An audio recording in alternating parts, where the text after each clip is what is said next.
Hello and welcome. Carrie here from Healing Humanity. It's going to take a while to get used to saying that now. I'm used to saying from the Carnivore Diet movie. We have the official name out. Along with a bunch of my carnivore friends here, we got Adam, JT, Todd, Christy, Ashley from the Carnivore Brothers, and the legend herself, legendary Lindy. How you guys doing? Doing great, thanks. Awesome. I think JT's figuring out his mic. Going great. I just muted him because he got it working. Sorry. You good, JT? Oh, thanks, man. Appreciate it. How you doing? Can you hear me? Yeah, you're a little loud, but it's all right. I can turn it down. Is it still loud? That's pretty good. Is it still loud? Perfect. That's better. Thanks. What's up, everybody? What's up? Yeah, what's going on? Thank you everyone for joining. I don't have much of a plan other than I just wanted to talk carnivore, talk to some carnivores I haven't talked to in a while, like Christy, see what's going on with everybody. So I guess, wow, there's a lot of people jumping on already. This is awesome. If you guys have questions for me, hey, Robin Heron, Carnivore's grandma, I emailed you too. I don't know if you're available. I know you were on a live stream earlier, I think, when I emailed you, but check your email if you want to hop in too. Would love to have you join us. I think I got to be careful. I think we have two more spots, and then it's going to be filled up. So yeah, I guess we'll go over maybe some news quick, and then if you guys have any questions for any of us here, please post them. It's always more fun when we get some conversations going. Someone said, "How is Bill doing?" Bill is doing well. He hits 100 days. I was just talking to him. He hits 100 days tomorrow, which is just incredible. I can't believe it's been 100 days already. I'm so happy for him. He's doing pretty good, but he's got his big update tomorrow. And as everyone probably knows, he was having some issues with some numbness and things like that in his legs. He was going to go in at the end of the week yesterday, and I guess he's decided not to quite go in yet. So Jen said she's going to fly out there and personally make sure he goes in if he is bullheaded and decides not to go in. So he'll probably jump on here in a little while. I think he's sick of me asking him, like, did you go in yet? Are you going in yet? You should go in. You should really go in. Better safe than sorry. Go in. So, but when I was talking to him earlier, he said he was feeling a little bit better. So we'll see. He's got a big update video coming for his 100 day. We have a name for the documentary. If for those of you that haven't heard yet, the name is Healing Humanity: The Power of a Proper Human Diet. Let's go. Yeah. Awesome. That's a good one. If anyone has any comments, please leave them. Yeah, my comment is I absolutely love it. Can't wait for it. Nice. Good to hear. I announced it. I announced it to the members first. So big shout out to all of our members. We really appreciate you. So the members heard it first, and then the folks that donated on GoFundMe, and then later we announced it to everyone yesterday. So been getting some really good feedback, but carnivores are always so nice. I don't know for sure, but we had so many suggestions for a name. We really appreciate it. Like, we took a lot of them into account. One of the kind of weird things is this is going to be about carnivore and the proper human diet, but as I've mentioned before, we didn't want to use the word carnivore in the title because we'll scare people away before we can kind of ease them into it. So that made it really challenging. But huge shout out to Adam, Carnivore Today, who's on here as well. Adam helped facilitate things. I had Dr. Barry on the channel a long time ago, and I planted a little seed with him. And at one point I was hoping to name the entire thing just Proper Human Diet because it's such a cool name. But I'm kind of glad we didn't. I really like this one. And love it. We always get the comment from people too. It's not necessarily a diet, it's a way of life. So this is more kind of a tagline. So it seems to work well. I just like it because if you really think about it, it's got like 3 different meanings. You have like your double entendre. This one's like a triple. Like you can look at it in many different ways. So it's one of the things I like about it. Hey, we've got G. How's it going? G. Welcome. Hey, G. Hey, everybody. Yes. Hello, all the carnivores. That's right. Yes. How you guys doing? Good. Doing Awesome. great. Good, All thanks. right. What you eat today? Picanha. Ah, nice. Ooh, Heart attack chicken. Rick's heart attack chicken. nice. That's tomorrow. I'm having that tomorrow, JT. It's amazing stuff, man. No, I've been eating it a lot. It's good. Yeah. Oh my goodness, I need to figure this recipe out. It's just chicken with the skin, chicken thighs with skin on it, or some legs, and you drop it in some beef tallow or some pig lard. Ooh. Cast iron Yeah, skillet. okay. Fry it up. No, so listen, take it up to another level. Go ahead and crush out some skins and then shake it in the skins, get it under the skin of the thigh and the leg, and then fry it. Oh, there you Oh. go. Sounds good. That sounds real good. Yes. Made You have to everybody put hungry. a video on that, G, for your channel. I did. I do. It's on there. It's on this Okay. one of the cooking segments. But listen, since I done popped in, I've extended with my travel agent the Carnivore cruise next Cruise. year to November 20th. So if you get booked in by then, you're good. If not, don't worry. Awesome. go. But That's I am gonna be excited fun. because you can listen. It's so much meat on a ship. It really is. It is, and steak after steak, and you didn't have to buy it. Oh God, yes. or cook it yourself. That's what I'm looking Yes. forward to. Or That's clean it. up. Okay, so Right. listen. Okay, what do you guys do? But I think a lot of you cook outside. My thing is the sear inside the vent. Oh my God. I started finding little oil droppings because I was wiping the vent out like every 3-4 days. No, after every meal, you have to clean that vent. I'm constantly setting off my smoke alarm. I don't know about you because I don't have an outside way to cook. My smoke alarm goes off like took the regularly. batteries I'm out. editing videos. Oh, there's a smoke alarm. Let me go edit that out. Yeah, I think our smoke alarm is permanently in the refrigerator because I just take it off the wall quick and toss it in there. And it's happened so many times now. Oh my Hey, goodness. you guys. Love Robin. How y'all doing? Good, How's good. it How are going? you? We were doing a little round table asking what everyone ate today. What did you have? So I had bacon and I had one hot dog, and that hot dog made me feel so sick I didn't eat anything else. Oh. Nice. It's a beef hot dog, but it just did not agree with me. Mm. Especially if you boiled it. Yeah, it just was not good. Not at all. But I wanted to talk about that heart attack chicken because I didn't realize I was making heart attack chicken the other day. It was I good posted stuff, a ain't it? video You don't about need it. no I tried seasoning, that- nothing. Those chicken wings in lard. Yeah. It's so good. Little salt at the Where'd end. you get your lard, Robin? I think I got it from my mom gave me some actually. And then I have some tallow that I rendered myself. There you My go. stepdad, he makes a lot of brisket, so he has all these brisket trimmings. And so he gave me a bunch and I just threw them in the oven and rendered them down and made that beef gold. It was awesome. Yeah. Good Nice. stuff. Nice. Adam, what'd you eat today? Eggs and ribeye. Oh, nice. That's what I had too. Steak and eggs for breakfast. Yeah, Yep. that's a good one. Adam, you know what I did since our trip out to visit Maggie? I finally did it. I just texted Maggie about it. I went to the butcher, actually with Emma, and picked up a big thing of beef fat. And we're gonna do the cowboy breakfast Maggie style. I think I don't know if some of you aren't familiar, but that was the big thing at Maggie's. And honestly, the first day we were there, I eat anything now. I'm like, well, just carnivore, of course, but I'm like, nothing really bothers me. But the first breakfast we had with Maggie, she made this huge cast iron skillet of fat, and it was just little chunks of it with salt.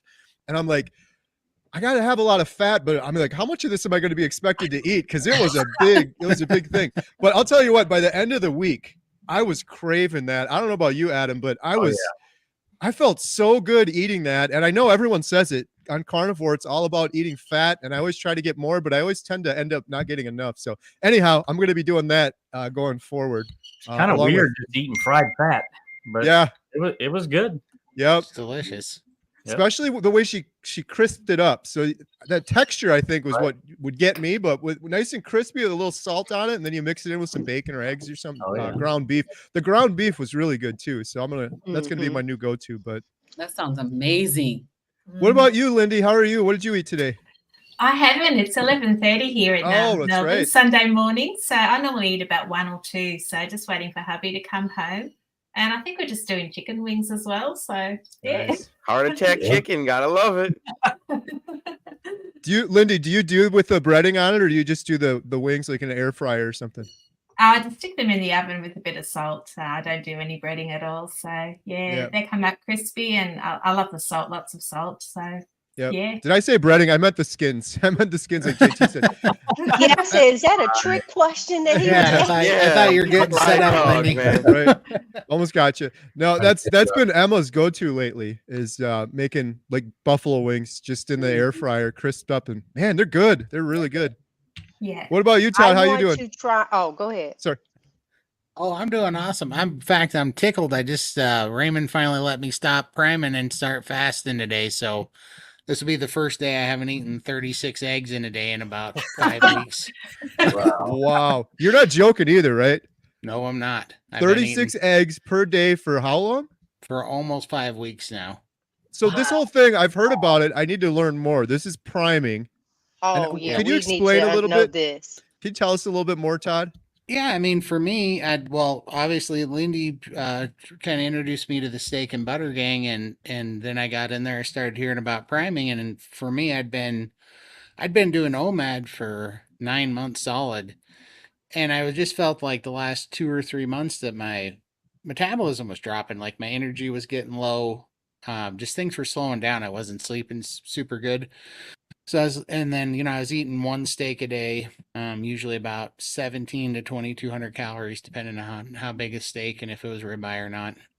And I was just starting to slow down. So yeah, I started watching on the priming protocol, and it just made total sense to me, because basically you eat 3 meals a day and snacks if you have to, and you just eat until they don't want you to be hungry for 1 minute of a day, and they want you to eat until you're pretty much green behind the ears. That would make me green. Oh man, it was the hard. I'm not even kidding. Priming was almost harder than starting carnivore in the first place and going through like the carnivore or the keto flu stuff. It was miserable. It was a job. Wow. And then I am the one that complicated it with the eggs as well, because I was just starting to pump up my eggs, because I bought a bunch of chickens for fresh eggs, because I was trying to, I have I don't know what my testosterone is now, but before I started carnivore, I had really low testosterone. I was supposed to take it's up there now, honey. It's up there now. It feels like it, I can tell you. Because I was supposed to take testosterone replacement therapy, but then I read about it, and you can get stuck on it where your body will stop making it itself. And I did that for I was taking the injections for 5 weeks, and I just didn't feel good about it. I was like, I don't want to be taking injections, and I don't want to get stuck on this stuff for life. So I started researching, and the DHEA in eggs, if you take 36 of them, these weightlifters are doing it, and it's like a full steroid cycle for pro lifters. If they eat 36 a day, in fact, they tell you to only do it for 8 weeks maximum at a time, because you're getting so much DHEA steroids in your body from the chicken eggs that you got to give it a break, just like a gear cycle lifting. So yeah, I was doing it, and yeah, I mean, my arms are blowing up. My arms are getting big. My shoulders are getting big.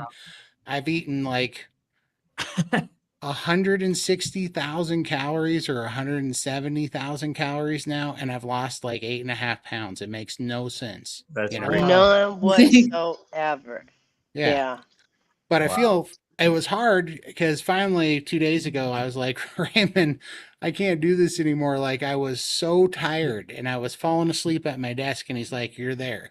He said, that's what I was looking for, because he said, when you finally get to where your body's finally got all the building blocks and the nutrition it needs, it starts turning it into glycogen, and you start having these insulin spikes, and you start getting tired. I'm like, well, I'm there, because I'm about to fall asleep standing up. I don't know what's going on. So now today was my first day fasting, and that's what they want you to do. They want you to go into it completely with all the nutrition and nutrients and building blocks, so you can go into fasting, and the autophagy just has everything to work with, and it just starts repairing things, building muscle, healing the body. So great. I'm gonna have to look into that. How long are you fasting for? So the protocol is I do 5 OMADs and then I do a 2 MAD with a skip day. So right now I'm doing 5 OMADs in a row, and then I go into 3 2 MADs, and then I don't eat for 48 hours, and then a 2 MAD and don't eat for 48 hours, and then I go into 1 OMAD and 72-hour fast, and then it kind of, at that point you re-evaluate whether you need a mini prime or a micro prime. So you like eat 3 meals for like 3 days, or 3 meals for like 7 days until you feel completely full again, and then you just hit it again and you do another cycle of fasting like that. So I'm pretty excited. I'm definitely feeling a lot better. Like in the body composition's been crazy. You know, it's just everything's just filling out, muscles building everywhere. It's nutty. Killing That's it, Todd. Proud of you. Yeah. awesome. Yeah. Good job. And shout out again, Steak and Butter Gang. I've heard nothing but really good things about their coaching and their program and all the stuff they're doing over there from many, many people. So that's pretty cool. Hey, Carrie, I have a question for the panel. Have you guys tried, I don't know, this is what I'm thinking, is to mix ground lamb with the ground beef? Has Yes, anyone? I have tried that. I get ground lamb from my farmer who does beef and lambs. And so sometimes I will mix those two together, and it's quite delicious. I love ground lamb. It's very, very good. So. Yeah, because I love lamb, but I said, oh, I don't know about a burger. And for some reason, they just keep removing the fat from the lamb. Your lamb chops is just almost like pure, you know, the lean meat. So, yeah, I said I was, and I might even mix over something else. Yeah, to fatten it up. Is that what? Go ahead. Isn't that what Euro meat is? Isn't Euro beef and lamb? Yes, it is. Okay, it is. I was curious about that. And now that you said that, I now know what it tastes like. Thanks, Todd. Honey, I used to eat 2 euros. Oh my God! I was just thinking that meat has a lot more seasoning in it too, though. There's other and some other stuff. Yeah. I keep realizing all the things I don't eat anymore. I'm not going to eat. And when you just said Euro, I was like, I haven't had a Euro in 6 months. I haven't eaten anything crunchy in 6 months either. I don't think I'm ever going to get anything crunchy again. Although I said that the other day, and then one of the girls was like, "You chew on ice sometimes." So I'm like, "All right, you got me there." I'm trying to stop chewing on ice, and it's a bad habit. I'm trying to stop. Right? Yeah, 229 days. Haven't had a Euro. That's awesome. Or anything crunchy. So. Yeah. Hey, everybody, count out your days. Holler out your days. You are what, Carrie? 229. Okay. Next, Adam. I don't know how y'all seated. For me, next is Adam here. How many days? About 10 months. I don't know how many days it is exactly. So, okay. 300 days, maybe. All right, JT. I've got an app counter. It says 136. Nice. All right, Todd. I don't know the days either, but it's a little over 11 months. Okay. All right. Look, Chrissy. Yeah, so I'm not counting days because I like to say I accidentally became a carnivore sometimes because it just kind of slid that way from keto to ketovore to carnivore, but definitely since June, so about 5 months. Okay. And Ashley, brother number one. Yes, I'm about 9 months. Started early February. Miss Linda. 23 months. Ooh. Yeah. And Miss Robin. legend. Robin knows her days. 255 days. Wow. Okay. Now, the only reason why I said that is because Frederick counted mine. I'm 160 and he's 162. Awesome. Because we didn't start on the same time. I was vegan, so I'm looking at him like, ew, God, you eating the meat. Now it's come full circle. But it only took you 2 days, G. It only took you 2 days. Yeah, because if you know our story, my husband was actually on a walker in January. And before we found out about carnivore, we cut out everything. He was literally almost 6 weeks on chicken Caesar salad. And so, but he was still in pain. So I'm looking at him and he's eating. So the next day I'm looking at him and he's like, gee, I think my ankles are feeling better. Yeah, I was like, you're not leaving me. I'm not getting ready to be broke down. They're talking about these health benefits. And I'm like, oh, no. yeah, you're not getting all yeah, not by yourself. So I jumped in, but I didn't start with beef right away. It was something about the smell, and I still get that way sometimes. Okay. When it's like cooking, that after while it's cooking, it's good, but like if it's lingering, yeah, I still don't like that. So I started with lamb. I did. Lamb. I can't even get beef brains. I started remembering things that my mom fixed when I was a kid, and I went back to that. And I still can't find beef brains though. But people tell me it's illegal to sell. I'm gonna find somebody so get rid of that brain. Oh my God, I just want a beef brain. They try and show me like pork brain in a can. Well, I don't even do canned goods, let alone. They definitely sell beef brain in dehydrated pill form. Oh no, it's the flavor I'm looking for. Listen, you cook that joke up in some butter with some salt. Yes, she used to, and just almost like how you cook a steak. You just go ahead and sear it. Oh my God, it was so delicious. Yeah. Gee, that video of Frederick sprinting through the grass is one of my favorites. Oh yeah, baby. That's how I tell you, Todd, that testosterone is okay. Because I didn't speed that up. I was like, oh my God, you can really run. He said, you want to try it? I said, no. I've been a trip and fail. So my goal, because I turned 60 in July, mine is to turn a cartwheel.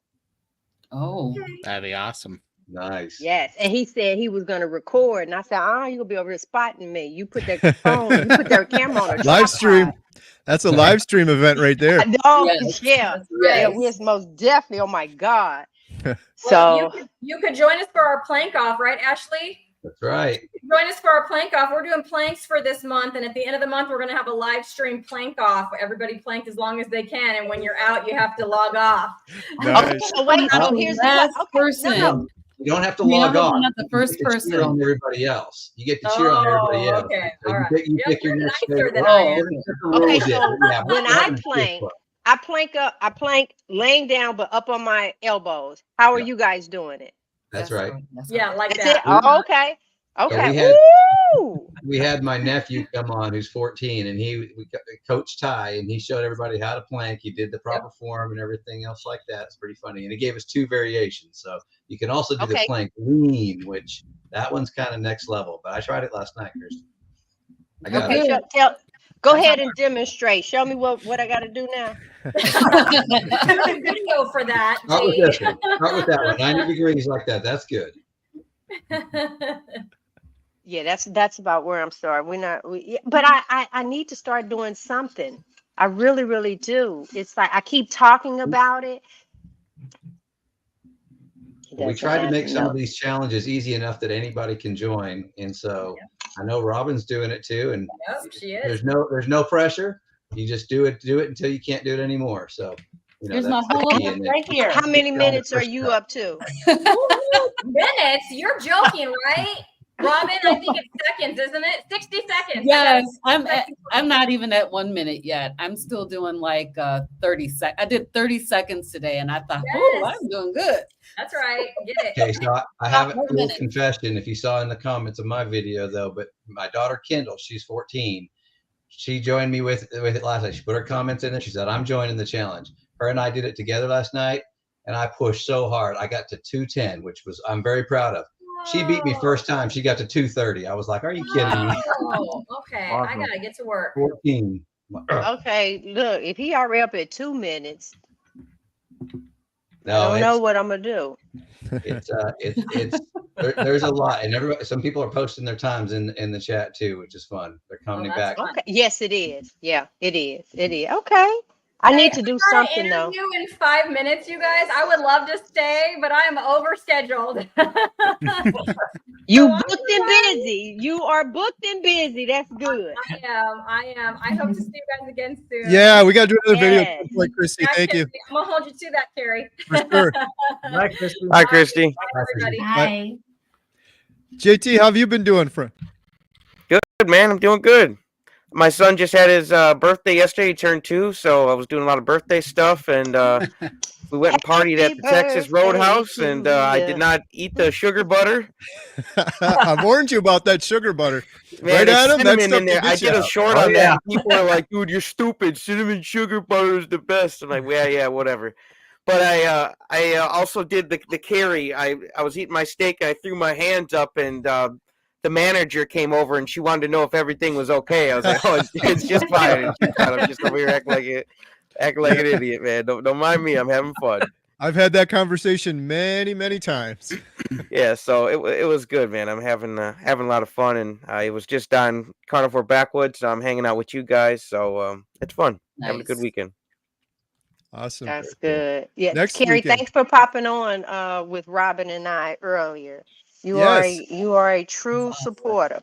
Yes. Yeah, for sure. I saw you guys were on. I'm like, I got to check it out quick before. That was before, and then I had to head over here to the movie theater. And man, we had a crazy night. We're playing the Martin Scorsese movie, Killers of the Flower Moon. Really good one. I didn't know how it would do because we don't normally play rated R movies here. But it's filled up there. It was kind of crazy. I was gonna say that's giving you a sign.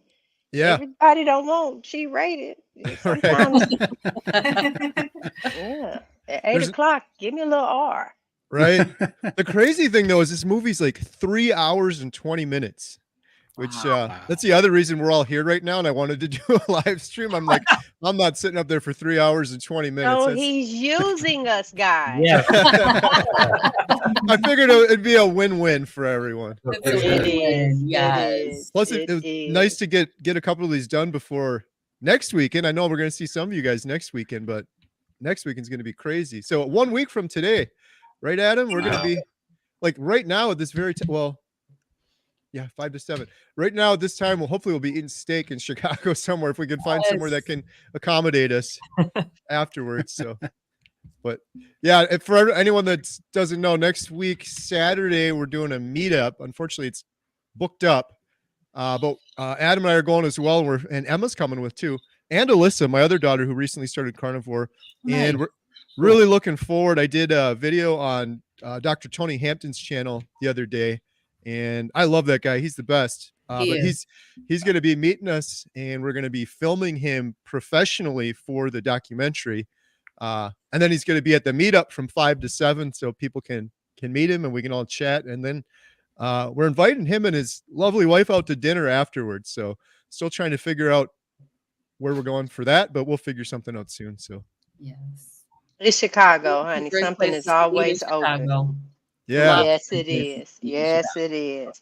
As a matter of fact, you might have some people jumping in the comments telling you some places and stuff to go. Yeah.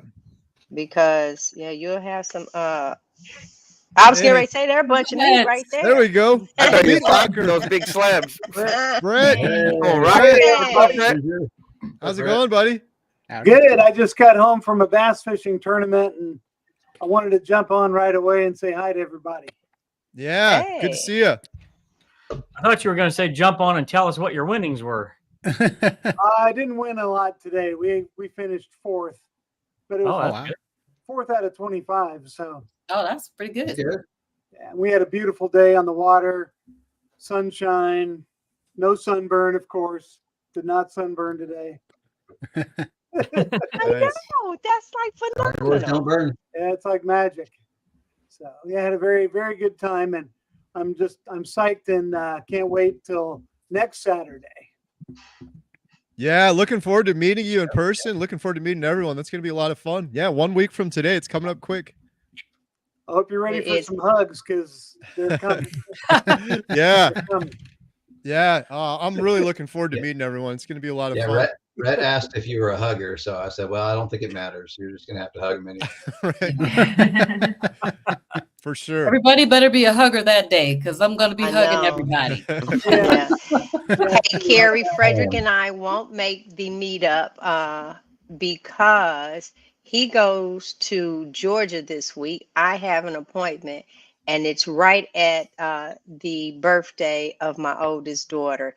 So I'm just kind of like and for those that don't know, she's no longer here. So yeah, so I just kind of I'm a little unsure, but I'm carnivore this time. So that has been, you know, a lot of the depression. We say brain fog, but it's like that clarity aspect. It has not always been my friend, but since carnivore, I think I probably responded how I've always responded, if that makes sense. And not even, it's like, wait a minute, but I have a whole new life now. But I know that would be a lot because he'll be just getting in Friday evening. Oh, you can always call me, G. You got my number if you need to talk I know, about something. baby. I know. Yeah, Chicago, but that's my hometown. That's where I was born. And I actually have 2 brothers there. So I was like, yes, no. So Carrie, let me help plan your next date. Well, that was what I was going to say. I wish we could see you there, but I totally understand. We'll be thinking about you. I'm sorry you're going through that. On the positive side, though, I think we'll probably be doing many more of these as we travel around. This one will be a good learning experience for sure. But I definitely want to do more, if nothing else, just to meet and hang out with some like-minded individuals. Raleigh, Charlotte. We can, and of course, if I always told you, if you did something close to where I am, I'll be that man on the ground. Well, we will be your boots on the ground.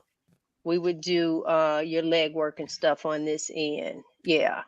That's awesome. We're there for you guys. Appreciate it.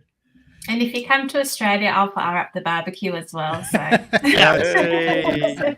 that, Lindy, I really think that's going to happen at some point. Because I look forward to it. Yeah. Dr. Anthony Chafee, man, he's the man. He's a big part of the documentary. So plus I kind of want to go to Australia. I say that now until we get on the flight. And I don't long flight. I really wanted to go to Alaska. Yeah, a big one. Really wanted to go to Alaska too, and I'm so thankful I did. But on the flip side, it wasn't very much of a vacation. It was just nonstop filming. But I'm going to say one more thing on Alaska because I got a whole bunch of comments on the side asking about Bill. I was just texting with Bill, and he is doing well. He's like, give me some space. I'm okay.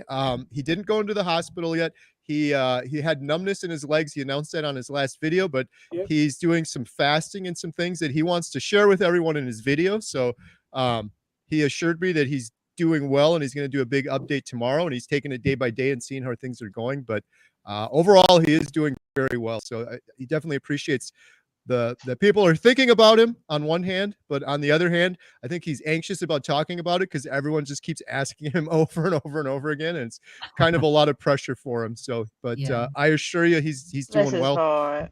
Yeah, that's really good to hear, and I appreciate you sharing that because it's been on my mind.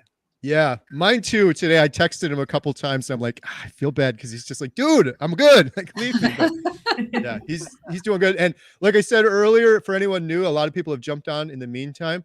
If anyone doesn't know, he had some numbness in his legs. He's killing it on carnivore. He's fasting. He's lost a bunch of weight. He had his nurses come in. He's probably going to jump on the chat here at some point. So, or maybe he is, and I haven't caught up yet, but he's doing really well otherwise. But yeah, he had some scary stuff going on with some numbness in his legs.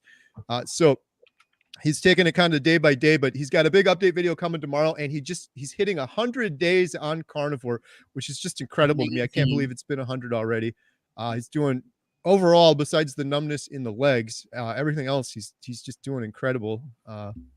Lost a bunch of weight, inflammation's down, his mood is improved, and I talk to him every single day. He's doing pretty good. So that's awesome. That that neuropathy definitely goes away, or definitely can. It did for me. It was crazy. I was worried I wasn't going to get that back. Right. Yeah. So hang in there. Yep, for sure. And a couple people commented that had the same symptoms as him, and it was I can't remember what vitamin they said, but it was a very specific vitamin deficiency. So that was one thing that his brothers went out and I think got for him, and he tried right away. So was it vitamin B1? It might have been. I can't remember for sure. It was a kind of an unusual one that I haven't heard of being an issue before, but couple people commented on it. So yeah, he's doing good. Look for his update tomorrow. Kathy Tittle, thank you so much. $20 super Hey, chat. Kathy. Kathy. Hey everyone, good to be here. Really appreciate you, Kathy. You're always so supportive. Again, every penny goes to healing humanity. Carnivore diet documentary. I have to get used to saying the new name now. Yes. Yeah. We have a Jen Adam is awesome as always. We're working on like some shirts and things like that. In the meantime, Jen made up a bunch of shirts so that I'll have someone traveling out to Chicago. So next week we're filming Dr. Tony Hampton. We're doing the meetup, and then Adam and I are going to film my good friend Jeff DeProsperous, who's going through stage 4 cancer, but just thriving on carnivore. Do you guys mind if I share a quick little 2-minute video with everyone here? Oh, not at all. Yeah, So I've Nope, actually you can't do it. utilized him. My grandson's coach, I found out, is battling cancer, and he goes on Fridays. And I took your video, Carrie, shot it right over to him, told him, listen, you need to connect to this gentleman on his page, because they're like, I mean, his isn't stage 4, but I don't have cancer. So that I'm so glad you do a lot of the things that you do, because we can utilize that to connect other people that we know. It's like you don't even have to search. It's right there. Right. I love this community. Now let's see this video. Yeah. Well, thank you for saying that. I love the community too. That's why, like with Jeff, I'm like, that's why it's so important. Do your own YouTube channel, because your cancer story is going to resonate with other people. And it is now. His channel is really growing, and he's getting so many comments, and it's really helping him out too, mentally, supporting him and stuff. But this, I always kind of show this. These are all of the sections of the documentary we're covering, and cancer was never on there until I talked more with Jeff. And I got to reiterate it more, because it's like, gee, all the problems you had and Frederick had, so many of those problems that they kept giving us medication for, it's like cancer is a perfect representation of that. From what, so yesterday, Friday, I had the honor of having Professor Thomas Seyfried on the channel, and we did a roundtable. This video isn't live yet. I spent a couple hours editing it today. It's going to go live in a couple days. The video I want to show you guys now is just a little preview of that video. Nice. But it had Jeff, it had Diane, who I had on the channel before. She has cancer. It had Ronnie. It had Brad, who's behind the Cancer Evolution documentary, which is fantastic, by the way. But all these people are saying it is a tragedy. It's a travesty. It's horrible that people are getting cancer, and the only solution they're told is chemo, and that's it. And they don't talk about metabolic therapy, which Professor Seyfried has been preaching about for like decades now. And there's so much science behind it. And he's not saying like, don't do chemo, don't do radiation. He's not saying any of that. He is saying this is just another tool in the toolbox people can have, and they're having incredible results, and they're seeing it over and over again. And chemotherapy is so much more effective when they're doing it. But yeah, so anyways, long story short, cancer is like all these other things. Like when I had all of these pills I took, I went to the doctor for, and it was because I was eating the wrong foods. It was that simple. And a lot of the reasons people are getting cancer is from chronic inflammation, from eating highly inflammatory food for years and decades, and they end up getting cancer. And then they go to the doctor, and the only thing the doctor says is chemo or more of this.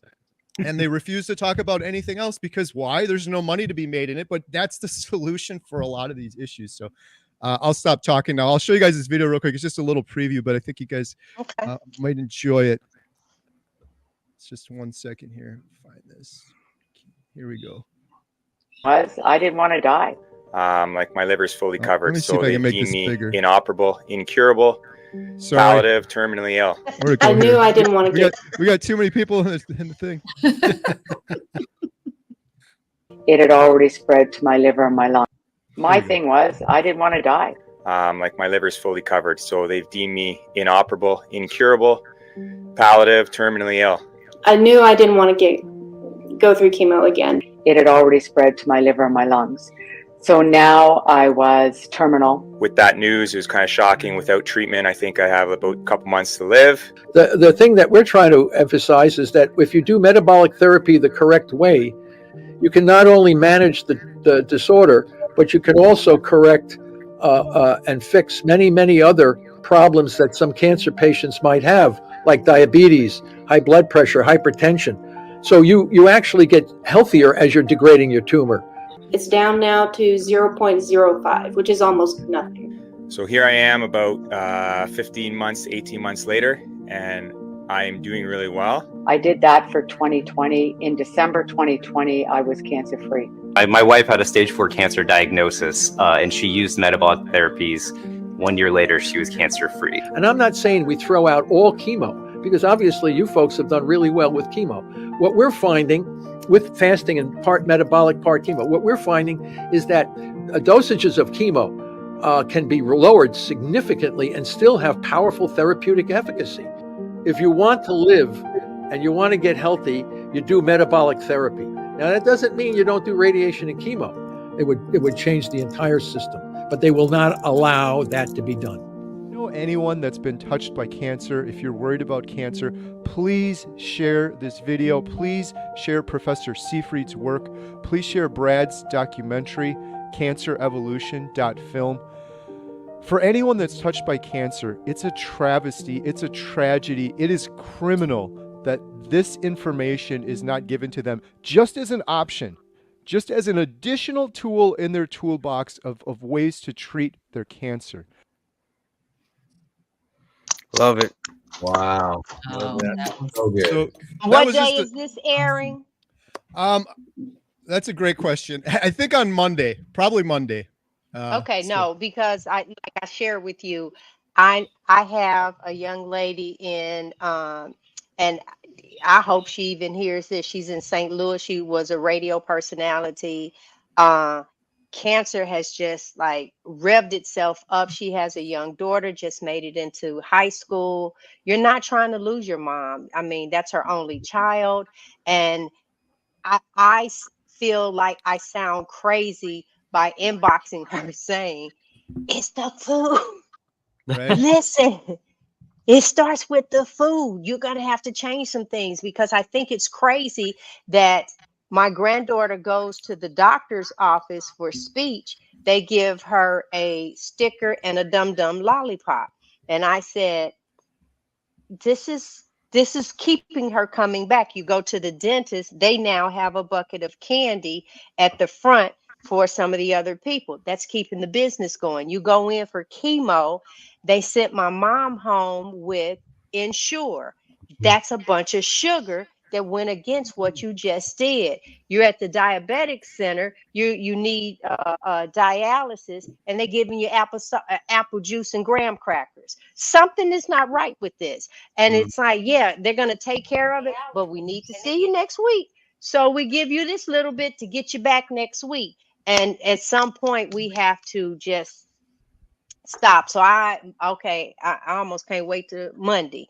Because I really, between her and my Grand Legacy's coach, I most definitely have been trying to get some information, because what you end up doing with your life and health is up to you. But as long as we keep doing these different tools, this is like phenomenal. And once again, Carrie, thank you so much for connecting with these people. And the people for responding to the emails, and you having the idea to put this together, because it was blank. And then all of a sudden, God has just shifted people your way. And bam, you're taking up that torch and you are going. You have changed the carnivore community. I can't say that enough. That's a shirt you need. No, I would have to do it, because I know you wouldn't do it. Carrie changed the carnivore community. He wouldn't print it out. I don't know if I'd wear Get that the one. shirts are rolling, dude.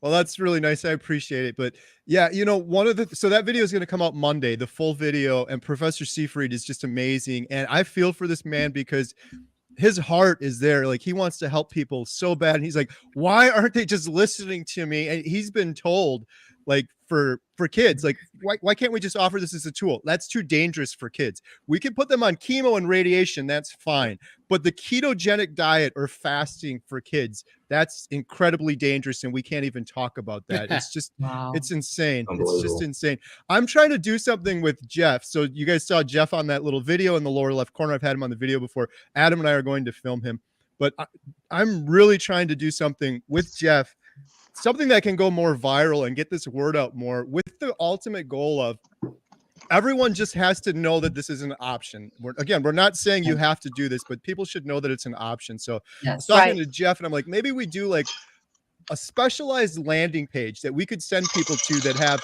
Jeff's regimen, Professor Seyfried's work, videos from other carnivores that have had cancer and have had success with it.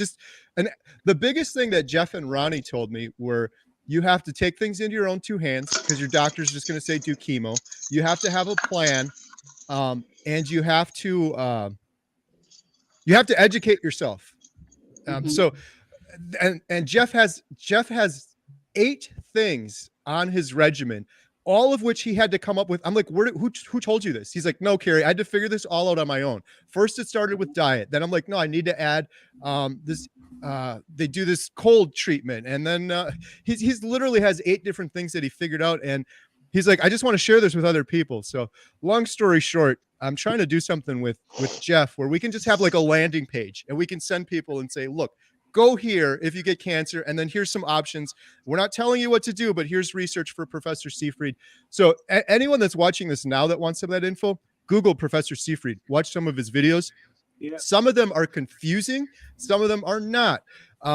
The other thing is Brad has, it's cancerevolution.film. He's putting together this whole documentary series on cancer and treating it with metabolic therapies. He was the one that mentioned his wife, after 1 year using metabolic therapy, she was cancer-free after having stage 4 cancer. He's doing a whole doc on it, and he takes Professor Seyfried's work and he simplifies it. And they've got graphics and animations, so they've got the first episode out now. It's on the website. They just asked for a donation. You can donate like $1 and you can watch the whole documentary. It's not on Netflix or anything like that. So I'm gonna keep promoting the heck out of that one because it's really well done. And again, if anyone has cancer or knows someone touched by cancer, that's a good doc to watch. It's at cancerevolution.film. Hey, we got another person. You did. I know. So I don't know if you don't have the room, because I think Bill, I see Bill people Knott is speaking. here. Bill's here? He's here. Bill's in the chat. Well, I see him over Oh. here in the chat. I'm So not if you sure. want Carrie, if We I still got- we can get him. we got Okay, we spaces. got room. Okay. I'm sick 'cause- Buckeye. Russ, how's it going, buddy? What's up, bud? What's going on, everybody? What's going on? Look, you didn't tell me Lacey was going to be here, brother. I cannot possibly be seen in the same space with him. I'm out of here. Yeah, thank you. Yes, do all the internet a favor and go home. I'm going to put you guys next to each other. Hey, look, it was this or a colonoscopy. So I said, well, let me just see what they're on there talking about. So I avoided the colonoscopy again. Hey, but I'm happy to be here. It's everybody's favorite. Listen, I told you I'm changing my name to Barely Carnivore. Everybody's favorite part-time carnivores over here. So I was carnivore today. I will have you know. Oh, nice. I had bacon, eggs, and coffee for my first meal, and some hamburger patties for my second meal. So, there you go. Nice. Here I am. I'm way more carnivore than people may think. I don't know what the rules are. I always say I don't know exactly what the rules are, what the boundaries are for carnivore. But yeah, I eat carnivore, and I'm all about the carnivore folks and the carnivore life. Some of my best friends are carnivores. So are you carnivore-ish? So we got ketovore, carnivore, Yeah, and carnivore-ish. I don't think I think I know everybody except Giselle. Although I'm happy to be here with you. I think I know everybody. Baby, let me fix that if you didn't know me. How you doing? My name is G Brown. G Brown, the lifestyle changer. Hey. I'm the co-host of Hanging with the Browns.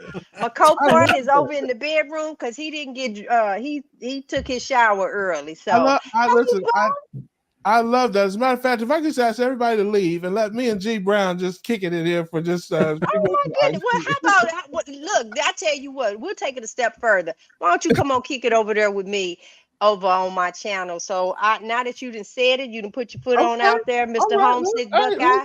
I'm gonna snatch you up. Listen, and I'm telling you now. Listen, if you try to do something with a player, hey, listen. Wait a minute. Are there any topics off subject? hey, don't threaten me with a good time. Not with him. I'm just. Are there telling you, any yeah, you topics know, on subject? Carrie, he ain't paying attention to me now. Hey, hey, listen. She obviously has no idea who the hell I am. Yeah, I have to censor him on the cookout. Yeah, she Nothing's obviously off has the no table. idea. Hey, listen, listen, you hear everybody else in here being real quiet, don't you, sis? Because listen, I'm as wild as all outdoors. Okay. So, yes, but no, Robin. Hey, Grandma Okay. knows. You better tell her, Grandma. She knows, although she's friendly. No, I'm trying to warn you. Yeah. Trust me. Hey, listen, many a lion tamer has tried to tame this lion, but you can't. Hey, I'm gonna get you going. Let me tell you, some bulls you don't want to ride. I'm just telling you. But in all seriousness, if you do me, I'm a carb number guy. The whole keto board, carnivore, all that stuff. I'm a carb number guy. I eat about 100 carbs a week. My number balances between 10 to 15 a day, and I get most of my carbohydrates from condiments and sauces. So that's really high. I don't eat a lot of vegetables. Don't eat any fruit. So. So let me ask you this. I'll ask you here. So what is like, I just don't want to give this up because I'm a sauce person. And so the carnivore diet, when I first started, that I'm the sour cream, I'm the gravy, I'm the barbecue sauce, I'm the hot sauce. I carried hot sauce in my purse. So what is it that like because if it's you, it could also be someone else. That's the reason why I'm asking. I tried barbecue, but then my bursitis, and I couldn't walk for 2 days, so it just wasn't worth it. So what is it that you just like? We need you walking. Everything. That's everything. I can't give anything, but my philosophy. I have a 90-10 philosophy. When I started, down this road. And I've lost about 50 pounds, and I'm but I always felt great. Even at this weight, my A1C is 5. My fasting glucose is 9. We ain't worried about the numbers because I was big with good numbers too. Yeah. So, but that's not good on your ankles, your toes, your knees. Oh, absolutely. Listen, right. So it's more than just that. Listen, everything is high except myself. Only my self-esteem is low, sis. I understand. But I'm on a road that I'm comfortable on, that I know I can sustain. I'm very happy with my progress and my results, and it's I don't want to. Well, what are some things you're looking forward to? For instance, because I watched another video, had nothing to do with carnivore. I'm a cruiser, and he was the gentleman is a lot of overweight, and one of the things that he talked about was chairs with the arms in it. So what is it something that you look forward to doing that keeps you motivated going forward? Is it I know I got excited when I sat on the airplane and I had room on both sides and I ain't had to fool with that seatbelt. It just closed. So there are different things. So what do you look forward to that kind of keeps you motivated, that you remember you used to do? I don't know. I don't really think like that. My mind doesn't really work like that. I just want to be healthier. And it could be as simple as easier to wipe your butt. I mean, what's some things that you look forward to? Oh my God, you need to come on the cookout with me. Hey, listen. Hey, unfortunately, I've been blessed with unusually long arms, so I don't have any problem. Because like adaptation. I got a family member that said, if it gets that bad, I'm just gonna put a towel down and just go across across. Yeah. So I mean, I don't know. Yeah, but now I will say this, and everybody know that I say this. So Buckeye, I'm gonna go ahead and say it here. Yeah. Men, when you have that stomach, you lost your penis, right? Yes, but, I'm just telling you, your penis then went up into your stomach, and so as you lose your stomach, your penis pop back out. That's all I'm saying. Yeah, hey, listen, but fortunately, hey, oh my God! Hey, listen, hey, fortunately, I ain't had a hoe yet that couldn't find it. So I don't know what to say about that. I'm trying to give you things to look forward to keep you on the path. Look, my husband yelling, tell me shut up. hey, listen to your husband. Tell me stop that. Yeah. Listen You to shouldn't have left me alone. Yes. But yes, those things will get better, but I haven't missed them. Maybe that's the thing. They'll definitely. Oh my God. They'll definitely get better. But you're married. I'm going to tread lightly on that.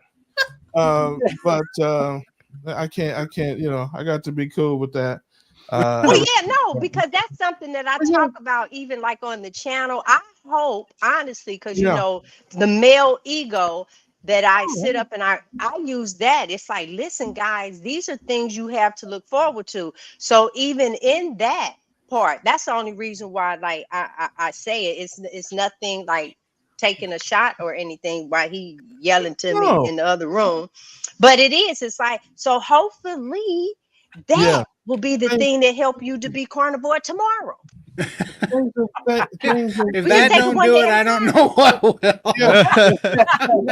Carrie, I need Jen needs to make me a T-shirt that says Giselle for president. You guys got any open spaces on the keto cookout? Oh yeah. Come on. We got a new host spot. Yeah. It is hey, listen, she couldn't pass the censors, okay? Because Adam is talking all that junk, but I can't talk about anything on the show. He's like, oh, don't talk about that, don't talk about that. But we can talk about it. I have a comedian soul, so I have no soul. You're not gonna hurt my soul. I know. I never ever try and like hurt someone's feeling. That is never ever the goal. I mean, you said nothing was off topic, and you said that you were carnivore-ish, and I'm just trying to find things to keep you on the carnivore lifestyle. I do that across the channel that we have. It's like, listen, your sex life, I'm trying to hit certain people, the man for the manhood, and it's like, listen, you start feeling better, you have more energy, you can do different positions versus that like off the side of the bed type stuff. It's a lot of things that you get to do, but a little smaller. That's all I'm saying. I'm paying tonight. Because I did a thing with my husband because missionary style, you up on your elbows. So I had him on his elbows, and then I measured from the mattress to his stomach, and I was like, this what you leaving me, and I'm big too. So but I talk about things like that because the goal is just for you, whether you're married, single, whatever it is, the animals out there do it, and I know that the men, it's like your testosterone getting up, right, Todd? You better listen to me. You getting the muscles. Now you're gonna be able to lift that girl up. All that good stuff. Y'all don't be talking about that, but that's the part that's part of carnivore as well. We ain't got to be talking about sick and all that. You feeling better. I'm 33 on the inside. Yes, if nobody's talking about it, there's probably a reason. So it's that might be just a thought. If nobody's talking about it but you, maybe it's you got a problem. That's all I'm saying. So, it's just, I'm a fan. I'm a fan. Hey, everybody loves. Hey, listen, everybody loves the bearded lady. You just don't want her at your house. That's all. All right, I'm gonna transition on that comment. We got a couple. There we go. Live chat. A lot of people in the comments say read some of my questions. So let's go through some. We'll go real quick through some of these questions here. Here we go. One hope for all. Sandra, thank you. Will you still incorporate hope somewhere in the movie? Highly optimistic personal experiences. I don't know if that P is right. That P is right. And yes, we do plan to still show some of those because in the documentary, we want to show the scale of carnivore. And if we just have say 8 individuals, people are going to say, well, that's just anecdotal. So we do hope to show some miniature, quicker stories throughout. Definitely some at the end of the film during the credits, but yes, absolutely. Thank you, Sandra. Kimberly C, can we still get into the Chicago meetup? No, I'm sorry. It filled up pretty quickly. I wish we could have. I even tried to see if we could get a bigger spot, and there just wasn't one available. So sorry. Anne, my brother's a general practice doctor. Apprehensive to bring up my carnivore. How can I approach it? Heard a couple. Anyone want to take this one? Yeah, tell him to mind his business if he doesn't like it. You know what, JT? That's her brother. No, Hey, so who else to say that to? And no, started off with a question. Hey, have you ever heard of the carnivore diet? What do you think about it? And then there you go. You get to hear him first. And then you can navigate from that because now you know what the water looked like. Good advice. Yep. Good one. Yeah, I'd also add on that And then you follow with JT. There's a lot of other studies that are starting to come out. We're starting to get to, like, when my doctor handed me a page just said, here, you need to take a statin. The document he gave me was from 2014. And I said, no, look at some more. Here's some more information. And I sent him a bunch of other details. And, you know, because my doctor is the type that he likes the research that I've been doing. Like he was fascinated by that. And like, he's like, you're a researcher. I love it. So, you know, he was open to that, but you know, that goes back to a lot of these doctors haven't had the time because they've been so busy in their practice to get up to speed with some of the stuff that's going on. So I love the fact that you ask them to turn around, spin it and say, you know, what do you think about it? Have you heard anything other than what the doctors may be saying or what other people have said? Have you looked into it at all? Yeah, I agree with that. I had a conversation with Dr. Kiltz this morning, and he told me that we are light years away from the common, doctors coming on board with carnivore. My thinking is that you should, if he's opposed to it, then you should have him look at the studies, see what the studies are actually saying, because as you said, the literature is old. And also Dr. Kiltz said that we should be questioning everything. If they're wrong about diet, what else are they wrong about? So yeah, and if she asks first, then if she doesn't have a reply, then she can go and kind of educate herself because now she knows the direction that her brother is going to come in. Yeah, because that is so true. We just got to educate. And you have to know why they're apprehensive, what they're apprehensive of. I mean, some people are just, they think they know everything. And if they're that kind of person, then that's going to be tough. If you think there's another reason, I would say, what's the reason for the apprehension? I mean, you think he's going to hit you with a baseball bat, or you think he's going to yell at you, or you think he's going to, I don't know. I would start there and then try to attack from that angle. But you have to understand too, these folks are trained and taught, and just like we were, and so they have to overcome that training and that teaching that they've been ingrained with.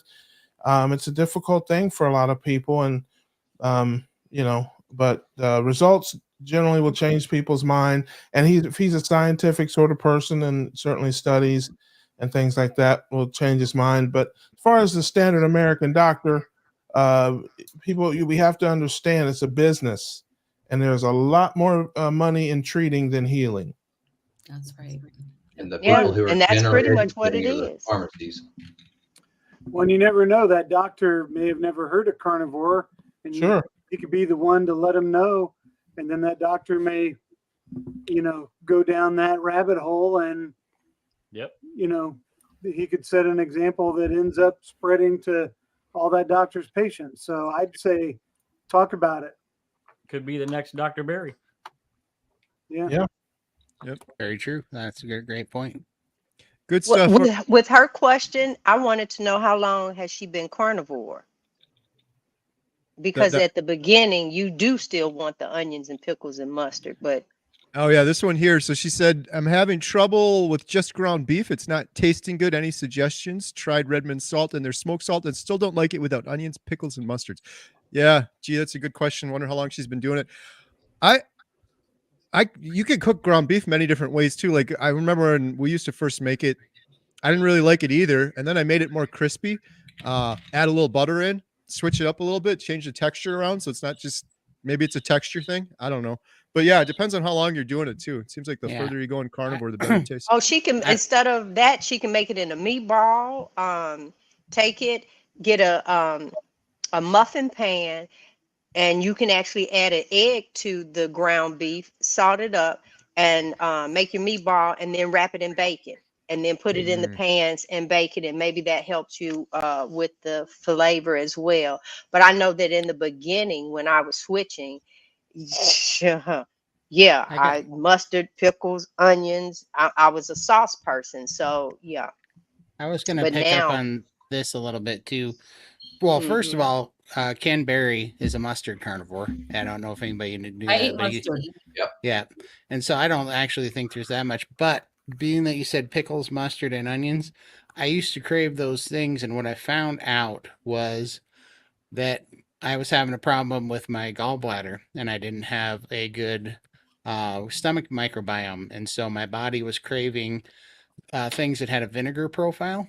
And so because vinegar, just like you use it to clean grease off your counter, it'll emulsify grease and it helps you digest fat. And so I had to start taking some gallbladder formula stuff, and my gallbladder kind of cleared up a little bit.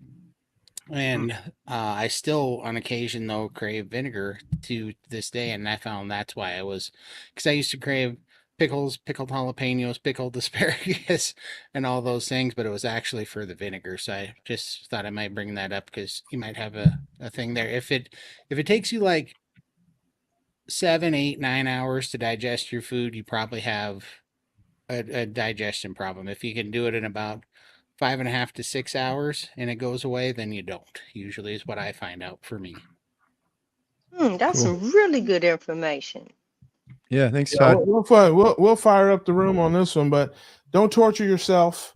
If you like eating that, eat it. You know, if you're torturing yourself, if it's too hard, you're not going to stick with it. You're not going to stay on it. You have to, you have to be able to live your life. You have to be able to, like I said, you don't have to push yourself, challenge yourself, all that. You're not a Navy SEAL. You're human. I disagree with that a little bit. Sure. I know. I said you want to set the room on fire. Go ahead. Challenge ourselves. We can do hard things. And some of these things are very hard. I gave up sweeteners. Yeah. And that was harder than going carnivore. Yeah. Yeah. But it's worth it because it depends on what your goals are, right? Yeah. My goal is not to have depression, not to have anxiety. So I'm willing to sacrifice and give up whatever I need to give up so that I don't have to deal with those kinds of issues anymore. So I think a person can do hard things if they have a why, a reason. Yeah. Sure. Yeah, and I'm not against it. Please don't think I'm against it. I'm just, sharing my thoughts on it. That if you feel good, if you're meeting your goals, if you're, where you want to be, if you don't have those issues, everybody has different issues, like you said, different reasons, different whys. But you don't have to beat yourself up because you're trying to compare yourself to somebody else or trying to measure yourself by somebody else's ruler. Do your thing your way. That's the beauty of our lifestyle. Is it's individual. It's everybody can do it their way. You show me 100 different folks, I'll show you 100 different ways of doing it. So don't beat yourself up if it's just, oh, so and so over there is not doing it and says I shouldn't. Look at yourself and where you're at and do what's best for you. All right, we got a question for Lindy. Legendary Lindy, as a fellow Aussie, have you found any carnivore snacks with no sugar and seed oils? What about no sugar bacon? Oh gosh, I'd love to have carnivore crisps and carnivore bars. They all look amazing, and they don't deliver here to Australia. So yeah, we're kind of a bit disadvantaged down here. I do have pork rinds. I get those from Pascal's, Pascalls, and they're quite good.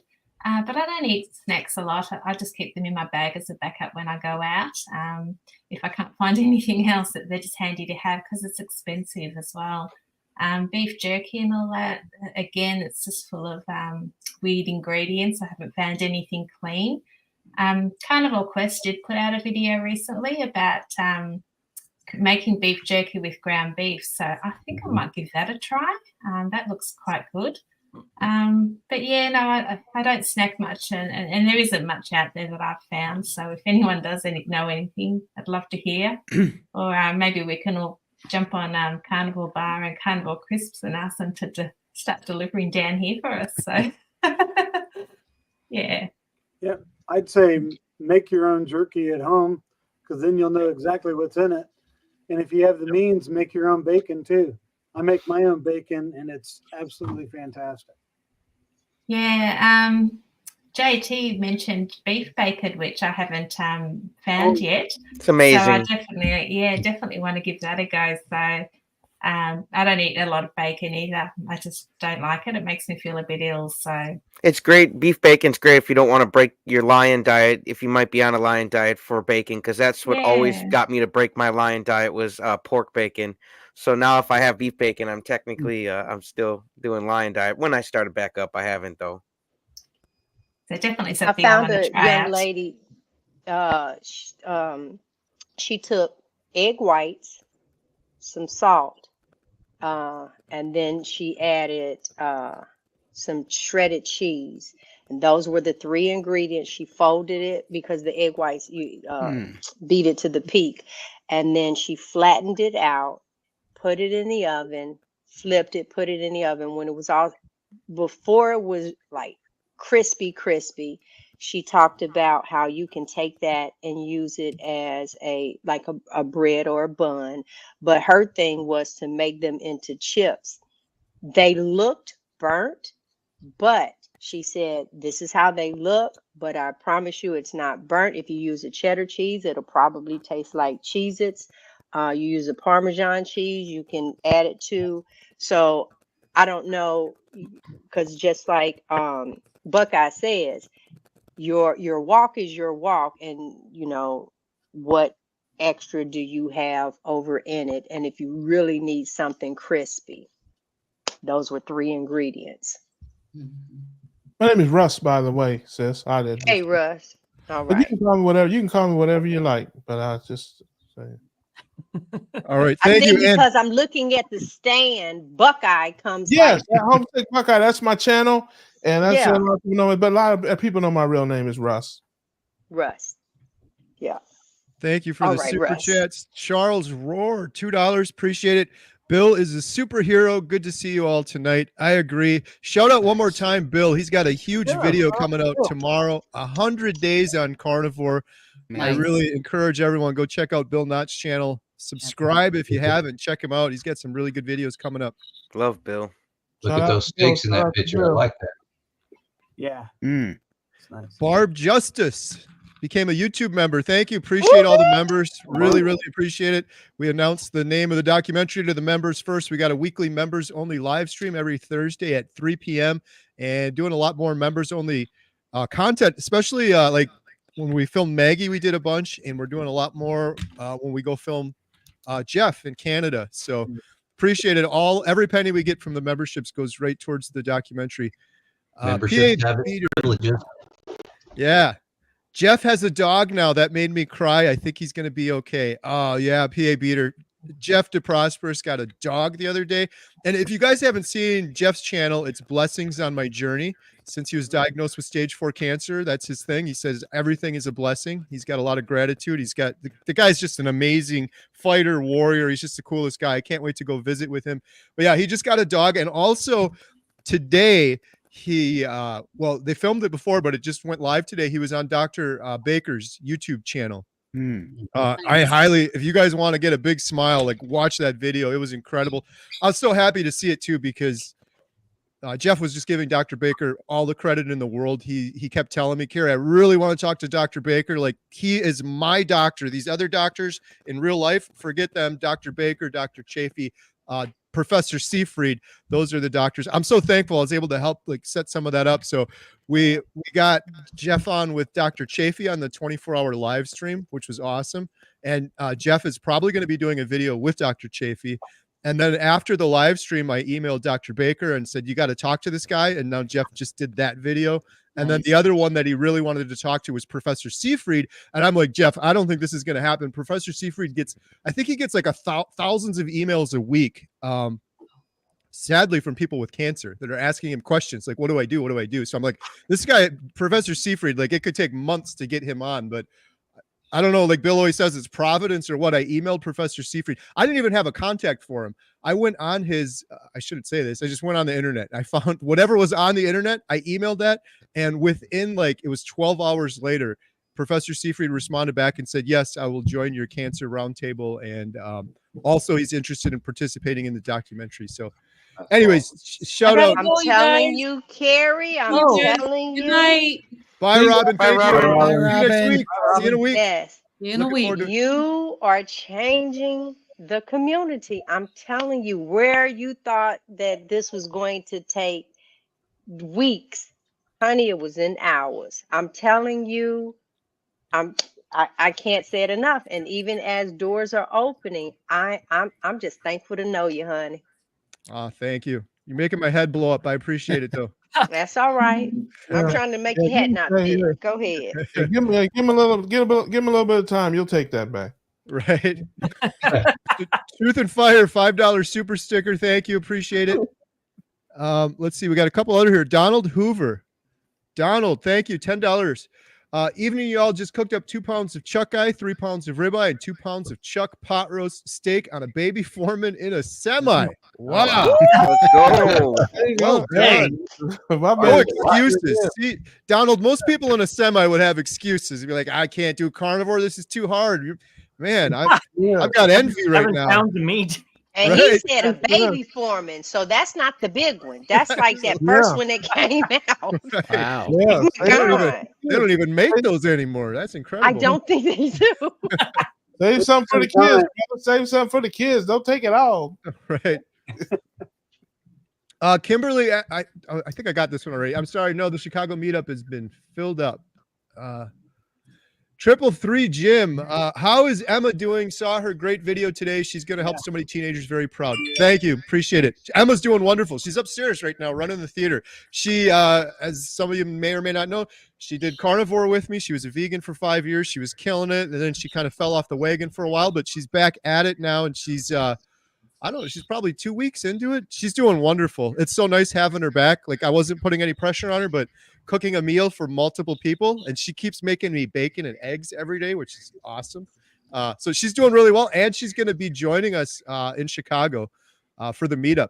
And shout out my other daughter who has, I don't know if you guys have ever seen her on a YouTube video, but my other daughter, Alyssa, she's carnivore now for 4 days, and she's killing it. She's Emma's tutoring her, I guess. Emma's taking her under her wing. She's like, eat this, don't eat that. And so yeah, it's really cool. Alyssa's coming too to Chicago, so that's gonna be awesome. Alex is asking the group here, anyone here drinking coffee on carnivore diet? Every day. Yeah.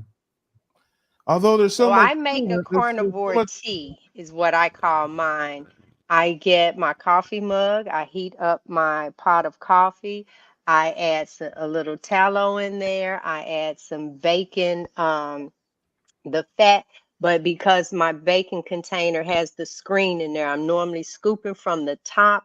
I put in close to a half a stick of butter. I add that hot water, and then I put Redmond salt in it and stir it, melt it. And when I tell you, because a lot of times it's the regimen, you're just used to the act.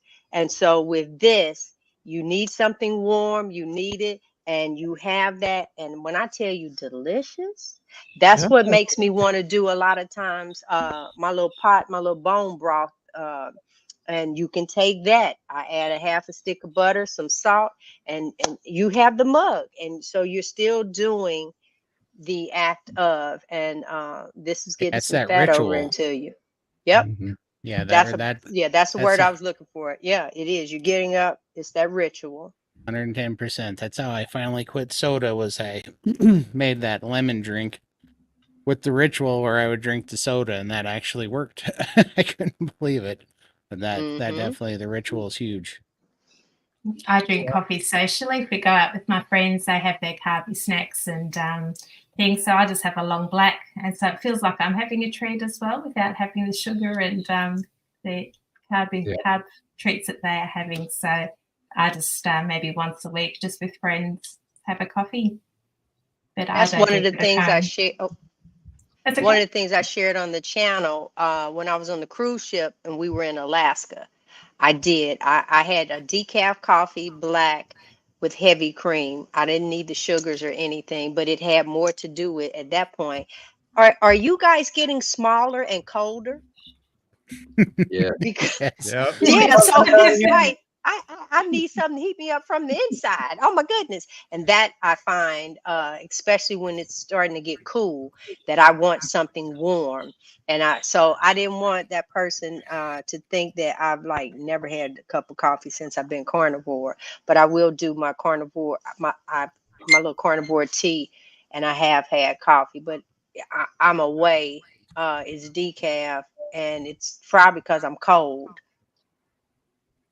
I drink coffee, but there's so much cream in it. I don't know if you can still call it coffee when I'm done with it. There's not enough coffee in my coffee to actually hurt me. I can tell you that. It's just So do you do a flavored cream or just heavy cream? Okay. Yeah.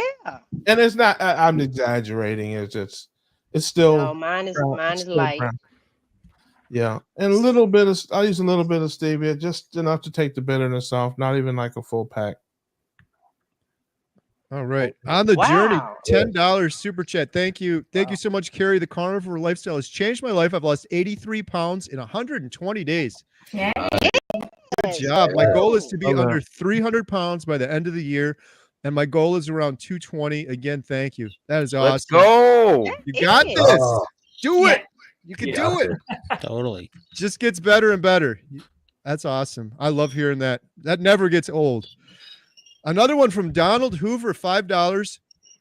Or maybe this is a new one. I'm sorry. There was another Donald one earlier. You ruined steaks for me as when I make it home to Trempealeau, Wisconsin. I've never heard of that one. You heard of that one, Me JT? neither. Mm-mm. I use I'm my in Beansville, but I never heard of Trempealeau. Trempealeau. I use my Pit Boss with cherry pellets on them. The grill barely holds 1 pound of steak. Yeah. Didn't that make a song about that? You're as sweet as Trempealeau, honey. Wasn't that? That's a song. That was Van Morrison, wasn't it? I think you're right. I think you're absolutely right. Thank you, Donald. Appreciate it. Let's see. Got that one. Here we go. DJ's asking, how long do the withdrawals last after giving up 2 liters of Diet Pepsi, sugar, and lots of carbs, especially French fries? This might be a good one for Todd. Todd, I know you had the big soda addiction. Yeah, it took me 5 weeks to get over that, to be honest with you, and I had to I had to limit my diet down to BB&E, and I had to do that lemon drink, and I had to add electrolytes, and that was the key for me. It took me 5 weeks on that regimen, but that was the best thing I've ever done because it broke every addiction that I had to anything sweet. Like I haven't had a craving in 11 months and 4 days now. I haven't had a single craving. Good. See, other than vinegar. Vinegar is the only craving I had. I found out that was for my digestion, but yeah, that combination. But it did take 5 weeks, and I had to throw the kitchen sink at it. I even had to get rid of pepper to get that thing knocked out. But yeah, that soda's dangerous stuff. I never drank coffee, but I had a bad soda addiction for many What years. lemon drink was that, Todd? Someone's asking. Yeah, thank you, because I want to know that. So it's a lemon drink that I found on Dr. Berg's YouTube channel, but basically I'd use 4 cans of lime bubbly, it's called. It's a sparkling water that's kind of lime flavored, but there's no calories in it. It does say that terrible other natural ingredients, but so I'd use 4 cans of that, 12-ounce cans that come in cans, and then I'd use 10 ounces of organic volcanic lime or lemon juice. You can get it in a lot of grocery stores. It's from Italy, but for whatever reason, it just is really nutrient dense because it's grown in like volcanic soil in this certain valley. But that, and then Dr. Berg's electrolyte powder. I do 4 scoops of that, and then you can sweeten it with stevia if you want. The Dr. Berg's electrolyte powder has stevia in it. But that has gotten me off soda, and I had quit smoking. That was way easier than quitting soda, and I'm just now quitting Copenhagen, chewing tobacco, and I'm all right 10 days into that, and good job.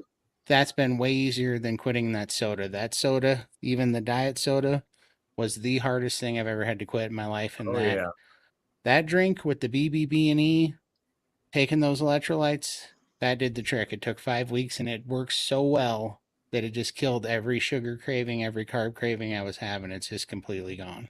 I'm killing it, Todd. Yeah, you can. Very You can still Thank be you a for keto sharing that. cowboy without that chow, man. You still got it. You can still be a keto cowboy without that. Man, just get you a big hunk of bacon fat, man, and stick it down in there. Just, when I was a kid, you could get cans of jerky chew, right? So it was a can that had to. Yeah, I was like, that'd be the perfect chew for carnivore. Yeah, I love that. I love that, brother. That's great. I had to kick this stuff in stages. I had to get rid of the sugars first, and then I got rid of Coke Zero last. That was the hardest thing to get off of. But I got off. All right. Barb Justice, $10. Thank you. I'm carny for 15 months. I'm 57, lost 90 pounds. I was disabled for 6 years, had diabetes, broke my foot, but healed quickly. It's been a great time. Love to hear it. Barb. Good job. Keep going. Never look back. Just keep going. Yep.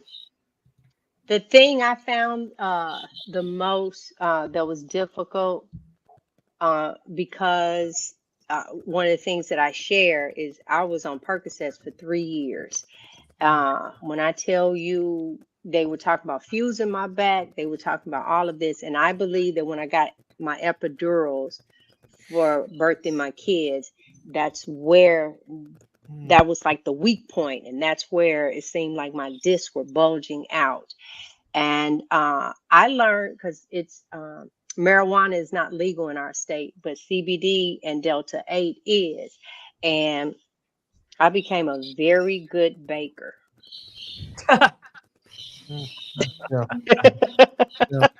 Hey, look, you said epidural, sis. You sure wasn't dancing on them tables and swinging from things, sis? Well, why are you trying to tell my business right now? I just need to know why you trying to tell my business. How you know what's up in my closet? Okay, what's it? I see. Keep it real on here with the people. This is the honest conversation. So tell them you was shaking that tail feather so hard that it threw you back. Baby, honey, you better just go ahead. Don't make me get up. You bringing back memories. Yeah, so that was it. But I didn't want the sweet, so I was trying to find ways of, and that's another reason why I say I didn't go carnivore with my husband, because that next night I still had some bottles of wine. I'm like, oh, I'm not getting ready to jump with what you doing. I still got some wine to drink, too. Yeah, but now, and we had just came back from Canada, and I didn't know they made wine up there, but they make a wine called it's called ice wine. It is so sweet and delicious to me. I bought back all of these bottles, and now they sit upstairs. I'm like, oh my God. Yeah. They make wine everywhere, sis. They make wine in prison. Don't ask me how I know. Okay, well, see, that one I can understand over. See, in Canada, I'm just thinking it's a bunch of snow up here. How y'all growing a grape? That's why they need the wine. They need the wine. Yeah, so that was snow up there. To keep them warm. I know that's right. But yeah, so look at him. He's still Carrie. Look, he yelling, stop that. He must have heard. Someone's just. I keep getting these comments. Carrie, there are questions. I'm like, we're going through them. Like we answered like 20. Listen, I think it's on a delay, so he just heard me talk about. Okay. And he's like, "Gee, stop that!" Nice. All right, we're hitting all the questions. I got every super chat. If I missed one, I don't know how, because I think I got them. If I missed one, just post your question again put 5 Qs in front of it. We'll make sure to get it. Here's another question from Jan Smith. To the panel members, what are your goals for the next 2 months? My goal for the next 2 months, I'll be real quick. Film more people for the Carnivore for Healing Humanity, and get our torch out, which is our prototype video for the documentary. That's the big goal for the next 2 months. Film Jeff DeProsperous in Canada. Adam, what do you got going on for the next 2 months? Same thing, and get the website completed and get that page on there that we wanted to add for the cancer inspiration and all that. So definitely want to try to get that done over the next 2 months. Nice. Russ, what you got? My goals are always the same. I want to keep moving, grooving, steadily improving, living, giving, striving, and thriving, trying to be better each and every day, a better version of myself. Can I get a witness in this place? Amen. Love it. Lindy, what do you got going on in the next 2 months? Oh gosh, I've just finished priming, so I'm looking forward to doing some fasting and trying to get some autophagy happening, get rid of some of this loose skin. So we're doing lots of fasting for the next 3 months. So nice. Yeah. Todd? Same with Lindy. I'm on the fasting protocol as of today, and I'm hoping to get like another 45 pounds off by the next 2 months, because then that would be for my 1 year. January 1st is my 1 year carnivore anniversary, and that would be 300 pounds down. So I'm really shooting for the 300 for 1 year. So it's amazing, Todd. Great job, man. Proud of you, buddy. Appreciate it, man. Oh, Yeah. Ashley, what do you got going on next 2 months? yeah. So I did get a chance to say on the coffee conversation, but that's one of my goals over the next couple of months. What I wanted to do though was really kind of see the impact it has on me. I've been a coffee drinker for a long time, but I want to cut it. I want to see what it does, and I want to see how I feel differently, and then I'll be able to speak to that, because that's been. I know there's a lot of question about coffee, yes or no, black coffee, what. So I want to see how it makes me feel.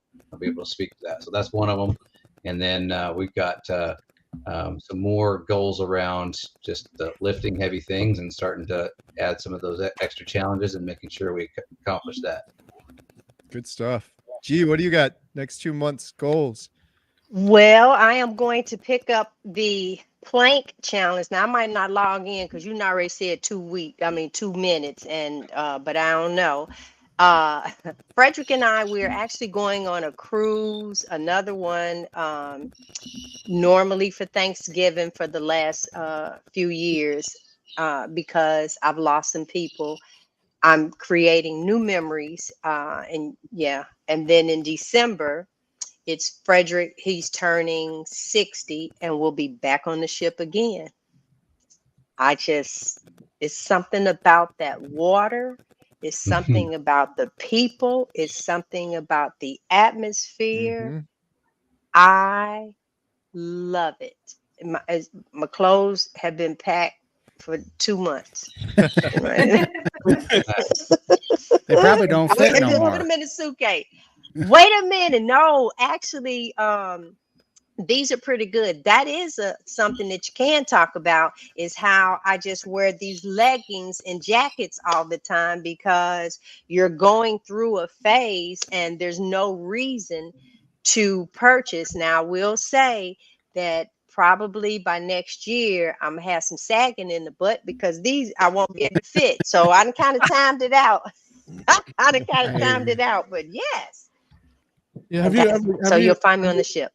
They have several different ketogenic cruises out there. I don't know if you're familiar, but the two Crazy Ketos, if you're familiar with them, have a cruise. They've got one coming up in May.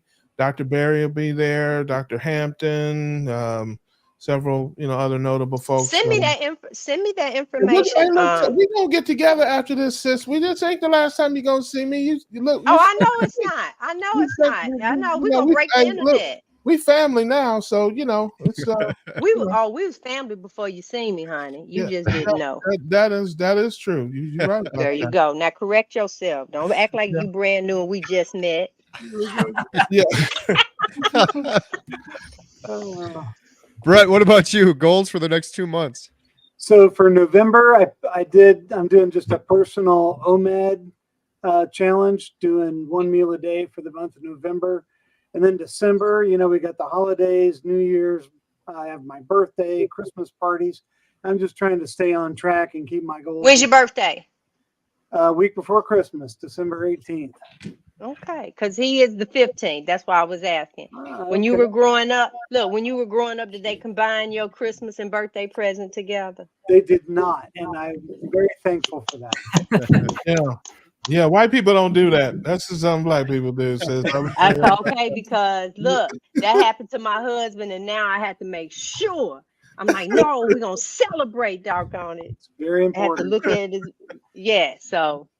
And then for my channel, now that my fishing's done, I'm gonna get refocused on doing more live shows and interviews. So some of you may be getting some emails. So I want to focus on that. And then at the end of the year, I'm going to do a 7-day fasting challenge starting November 1st, or January 1st. So anybody from any other channel wants to join in, let's do like a big community thing. You know, I'm all about that. So that's something I'm going to plan for my channel. January 1st, 7-day water fast. I would love to join you in that 7-day water fast, Brett. Let me know, and I owe you a video. I'd love to go on your channel sometime. Do a video with you. Maybe we do it then. We'll do it for the fast. Sure. Shout out to Brett too. I did the 5-day water fast a couple of weeks back, and you were the first one. I wasn't intending for other people to do it, but you're like, I'll do it too. And so you went along. So that was really cool. And then Bill did it. A whole bunch of people did it. So yeah, I appreciate that shout out. That was very, very kind.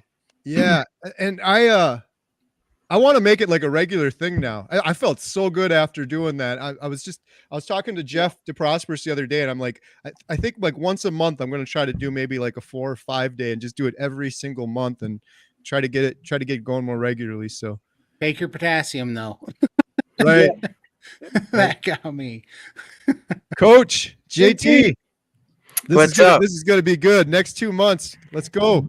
I'm trying to finish up some of the books I've started reading. I'm what you call a slow reader. I take it sentence by sentence, paragraph by paragraph until I understand what I'm reading. So I'm a slow reader. I'd like to finish up my books, and then I want to start building some muscle. So I actually want to start putting on some weight. I want to go from 165 to maybe 215 muscle. That would be awesome. Put on that 50 pounds like Sammy Sosa, you know?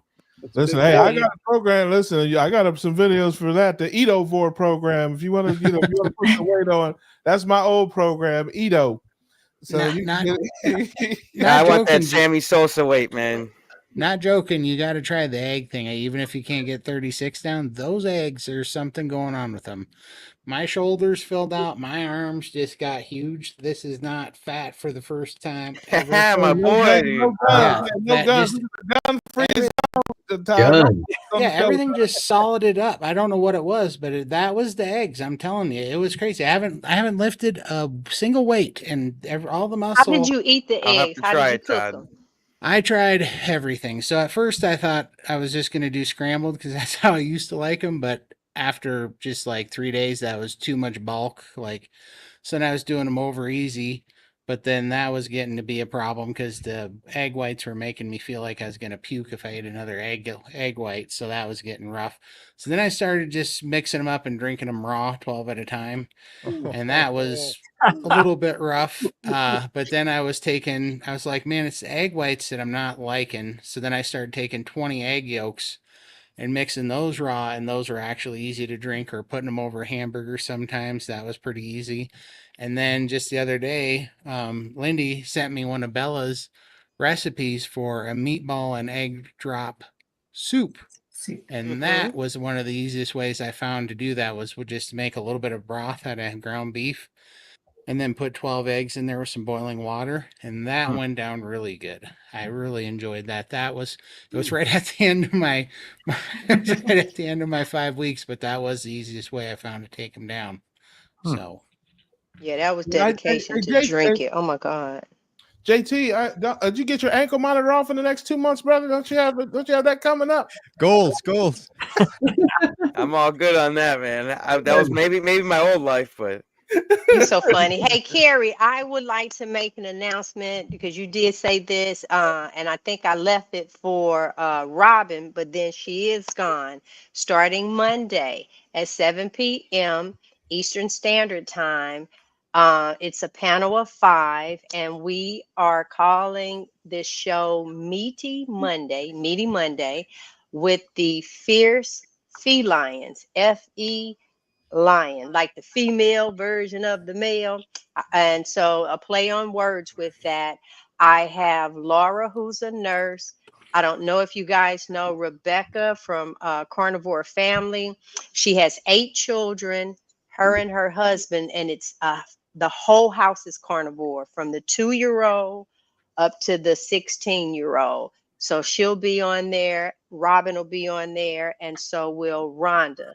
And so it'll be the 5 of us that we are starting this live show Monday. So at 7 p.m. our time. So yeah, we are excited about it. Laura, she's been a nurse for like 19 years and she was keto before, but she's Lion now. And she comes on. She's like the survival girl. I didn't know you can can meat. So I know you can can vegetables, the canning process, and I know you can like can the tomatoes and all of that. And I said, well, I don't eat those things. And so I reached out to her and she said, yeah, you can can meat. So she actually cans steak, chicken, different things like that. And she said, gee, this lasts for years. And I'm like, really? With no preservatives in it? Oh my God. Yeah, so she does. Yeah, she does that. She says she's done some butter and like 8-9 years later, she still has it and it is still fresh.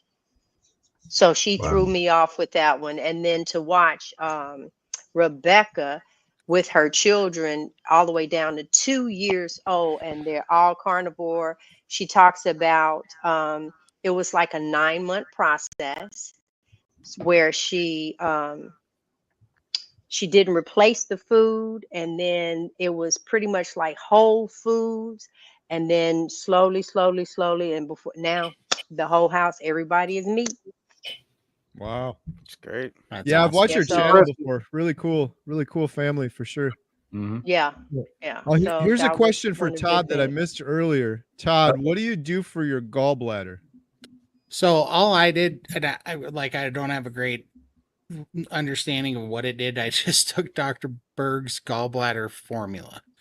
And then I'm recently working with a guy because I'm gonna go kind of through it again, but that's got some different gallbladder products that are supposed to help clean out your gallbladder.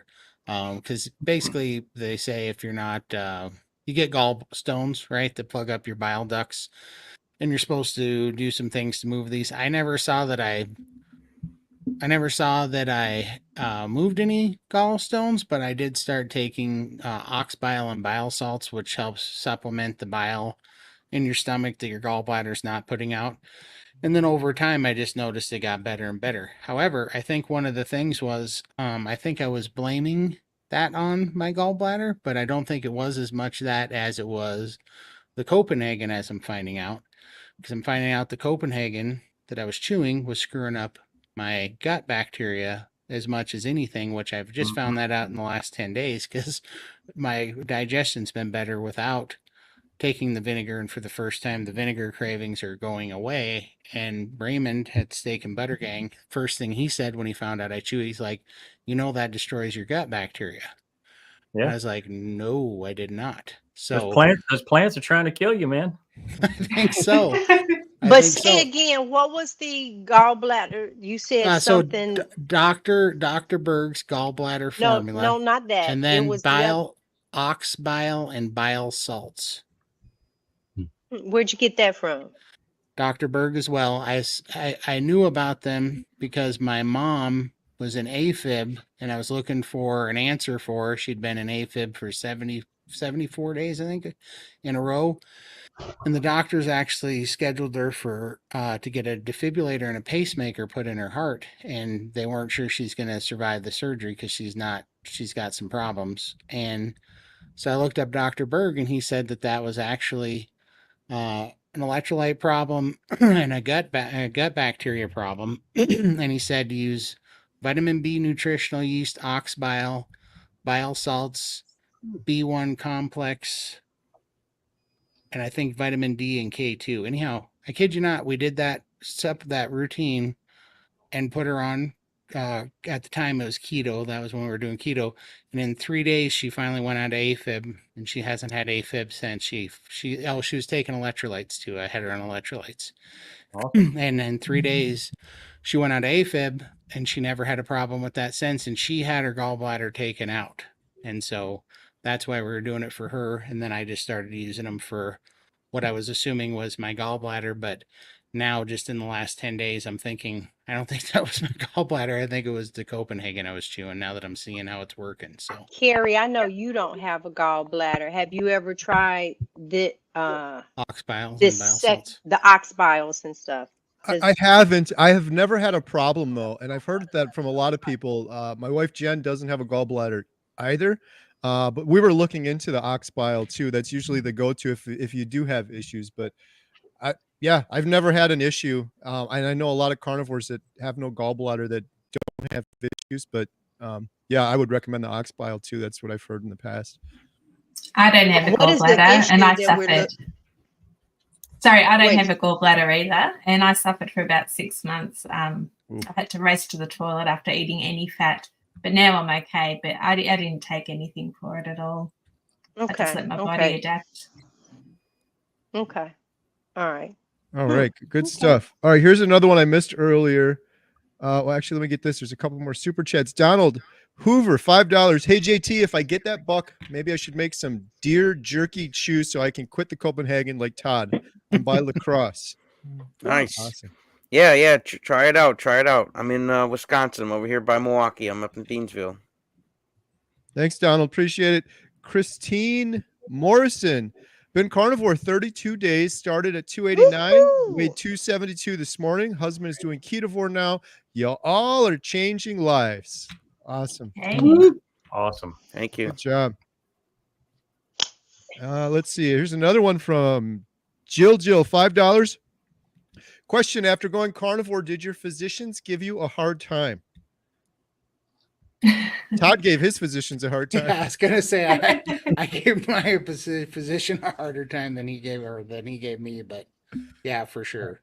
It's they're just nuts. I mean, it's just nuts. You know, especially if you've healed something severe and then went and stood in front of them, and they tell you that they're worried about diet, and it's just like, why is it only when I'm getting better that you're worried about diet? When I'm getting sicker, you're never worried about diet. Like, this just doesn't make any sense, you know? But if you told him you were eating nothing but salad with no dressing, he'd be like, oh, that's great. Yeah, good job. You know, or if you told them you were taking, you know, a 5-gallon pail of prescription medicine and they're actually working, he'd probably be tickled, but also wonder, they are working, you know? Yeah.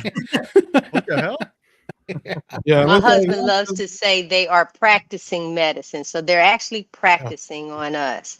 Yeah. I actually recorded my last. I did a teledoc, and she was facing me and that was one of the things that she was kept calling me because I had some blood work and the total cholesterol, and I'm like, okay, but I'm still not taking your medicine. Did you not hear what I said?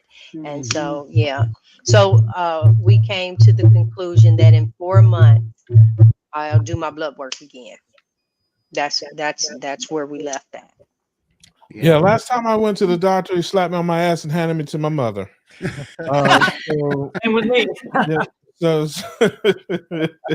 no, I don't go to the doctor very often. I've only been to the doctor maybe a handful of times in my life, but I have a lot of friends, especially since the start of my keto evangelism.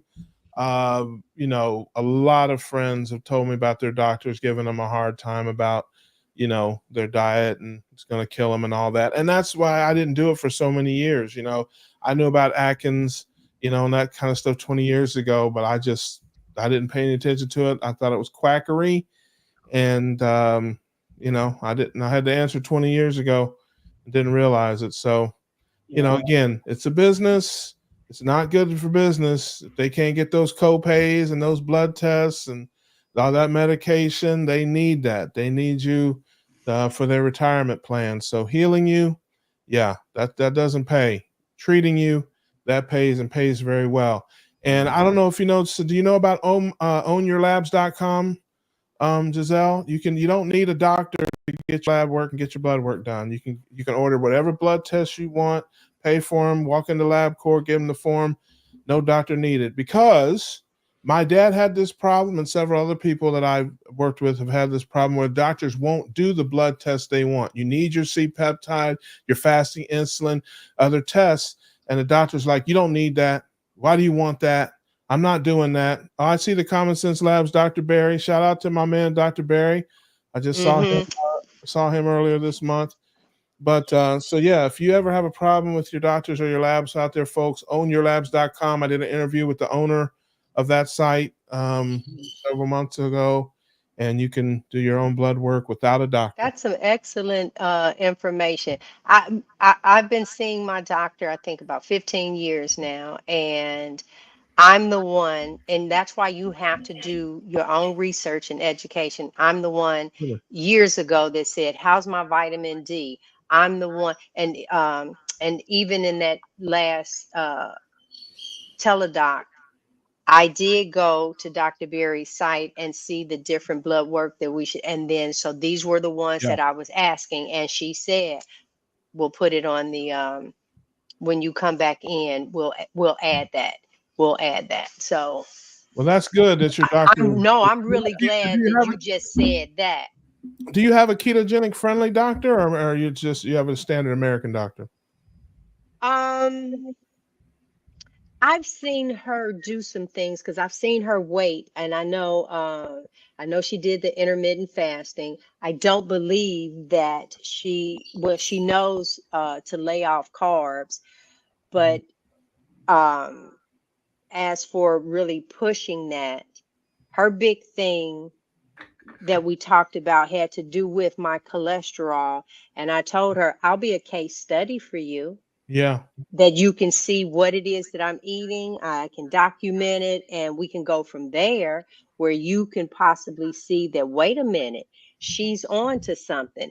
But look at what I'm on to. I'm on to cutting your funds. Yeah. I mean, so, it's just, you don't have so to go she in might there. get the information, but here I'll just say, yeah, we know the secret to the fountain of youth. But those carbs and the sugar, and I tell people all the time, especially stuff that's in a box, baby, a chef didn't make that. A chemist did.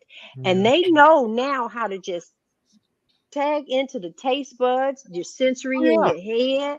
And so that's what's in it. And you just have to come down to say, like for me right now, that pain, that shooting down my leg, the restless leg through the night, the walks that I have taken around this house where it's 2:00 in the morning and I'm pacing. I'm through the dining room, come around. I was making the number 8. Then I said, wait, let's make a circle. I'm like creating alphabets because my body would not stop. Leg jumping here and there. No, I don't want that life anymore. I don't, not at all. There's nothing appealing. And that's what I said to her. And it's like, as a matter of fact, then I leaned in and said, I saw your husband up there, he was shaking his hand a little bit, but he was eating cupcakes and drinking because she tried to say this was the daughter. Oh, he telling me to be quiet again. Carrie. Frederick, we gotta get Frederick in here. Yeah, it's on the delay, so he's actually hearing it like 10 seconds behind me, so he catching me in the middle of he was drinking a Hershey milk and the thing, and you wonder why you're shaking. That's the moral of that story. So all right, I can't tell no story. we got a couple more questions. They put 5 Qs. That means they asked and I missed it. So here's one I missed earlier. Justin, I apologize for missing this one. Is charring your steak dangerous? I was told that it is carcinogenic and will cause cancer. No. Next question. No, I don't think it is. In fact, anytime I have a weird question like this, I Google Dr. Barry followed by the question, and there's almost always a video, and there is one for this. So he probably explains it better, but if I summarize that video, Dr. Barry argued that charring a steak is not conclusively proven to be dangerous or cause cancer to humans, and it's probably overstated. But he did a really long kind of deeper dive into it, so I'd suggest maybe watching that video. I don't know if anyone else has any thoughts on that one. Yeah, if you're charring it with seed oil, a bunch of seed oils, it probably is. Right? Good point. Yeah, so maybe check out that video, Justin. Here's another one I missed from Olivia. QQQQ, advice from my friend who finds beef disgusting but is interested in carnivore. She's a former vegetarian. I've got a quick one on this. Give it some time. My sister, both of my sisters are carnivore now. My older sister, I went over her house when we went to film Bill and got some ribeyes, and they were great. And she hardly ate any. And she's like, I just don't, the whole meat. So she's doing a lot of chicken and other stuff. Long story short, she just called me and she's way into carnivore now. And she's like, I finally crave meat and steak. She's like, it took me so long, but it eventually happened for her. And now she can't get enough. So I think it's going to take some time, maybe ease into it. But just know that this isn't an uncommon thing, because I hear this from a lot of other people besides my sister too. So yeah, don't you just find that taste buds are just like, before carnivore, I thought we were born with like taste buds, like that, that were set. Like, I like this thing, right? But it's so crazy. I don't even know why I was ever thinking that, because clearly there's some sort of relationship between the things that you eat, how your body feels about it, whether it's an endorphin fix or whether it's creating a habit or whether your body's getting something positive out of it. And once you make that relationship and that connection, you start to crave those things, and it's just so funny, because now I'm like, I don't even care if I don't like something when I'm first eating it. I know in a month or two, if it makes me feel good, my body's going to take care of that, and I'm going to end up liking that thing and craving it. You know what I mean? So it's just been kind of funny. I mean, I get it that it's a hard thing that you got to do at first, but it's so weird how we're so stuck on, we think that our taste buds are like this set thing that aren't going to move, and they totally change. It's crazy. Hey, it's real quick. G just texted me. She said her computer froze, but she's out for the night. She said, let everyone know I appreciate them. So, thanks, G. Thanks, G. Appreciate it. Yeah, hey, chicken is fine. I think that's I did a song of chicken is fine. Remember it next time when you get hungry. Chicken is fine. Cheaper anyway, you'll save some money. Well, steak is sometimes tough if you had about enough. If there's nothing else to eat, chicken is fine. There you go. Shout out to Black Brown Band. Love it. Copyright strike, here we come. Yep. No. All right, so we got those two. Let's see, I missed another one here. Oh, that's cool. Question: anyone have insomnia or trouble falling back to sleep while doing carnivore? I'm back on it 6 days in and feeling energetic. Lost 100 pounds previously on carnivore. Anyone with insomnia? That's been my longest complaint about carnivore is I do not sleep ever like I used to. Especially when I was doing priming, I was sleeping about 2 hours. I seem to want to sleep twice a day instead of once a day for about 2 hours at a time, and then I'd wake up and it was just wide awake. And I don't know, since the most I've been able to sleep since carnivore is about 5.5 hours. So it's just nuts. I don't know, but I feel like you would think I was an insomniac, but I think that carnivore just gives you energy and you feel better and you just don't need the sleep. Yeah. I find the quality of my sleep is so much better. I actually wake up and I jump out of bed, whereas before I used to have to scrape myself out of bed and just hard getting motivated for the day. But I'll sleep maybe 5 hours and that keeps me going all day. I feel awesome. So I enjoy having the extra time in my day to do things. I'm much more productive now. So I sleep great. I'm the same way. And I remember very specifically before carnivore, I didn't dream at all. And I thought that was a problem. I was like, it's so weird that I just don't dream anymore. And I think it's just because I'd never gotten to such a deep sleep or a heavy sleep. And now I find myself dreaming all the time and remembering the dreams and like they were vivid. I'm like, wow, it's because I've gotten into that deep sleep. And it was years. I don't remember dreaming for years. So I know my sleep. He dreams about drowning in a river of bacon grease. Hey, listen, when I get insomnia and I can't sleep, I just kick on the Homestead House channel, knock that out. Nice. Right out. That's what I do. I'll tell you a funny story. I was in I did that. I hit Chafee with that. We were on a thing and somebody asked about insomnia, and Dr. Chafee answered the question, and he came around to me. He looked at me and he kind of rolled his eyes because he knew something silly was going to come out of my mouth. I said, hey, somebody asked a question earlier about not being able to sleep. I said, yeah, listen, if you can't sleep, just put on some Chafee videos, man. It'll knock you right out. Everybody just love it. He just shook his head. He's like, only you. He's like, only you. I'm like, hey, doc, somebody's got to give you the business. That's awesome. That's good. All right. Michael, here we go. Over here, LMAO watching Michael. Carrie and Adam with those smirks on their face and not able to look into the camera without laughing. Love to see those texts. Michael, You're not going to. I got to give a shout out to Michael. Michael's our new best friend, me and Lindy's. He contacted us, but he's been helping us do our YouTube channels and stuff. But he found us through the 700 plus and counting show we do, and Nice. he's having an amazing carnivore journey right now. He's about he's like 100 days in, isn't he, Lindy?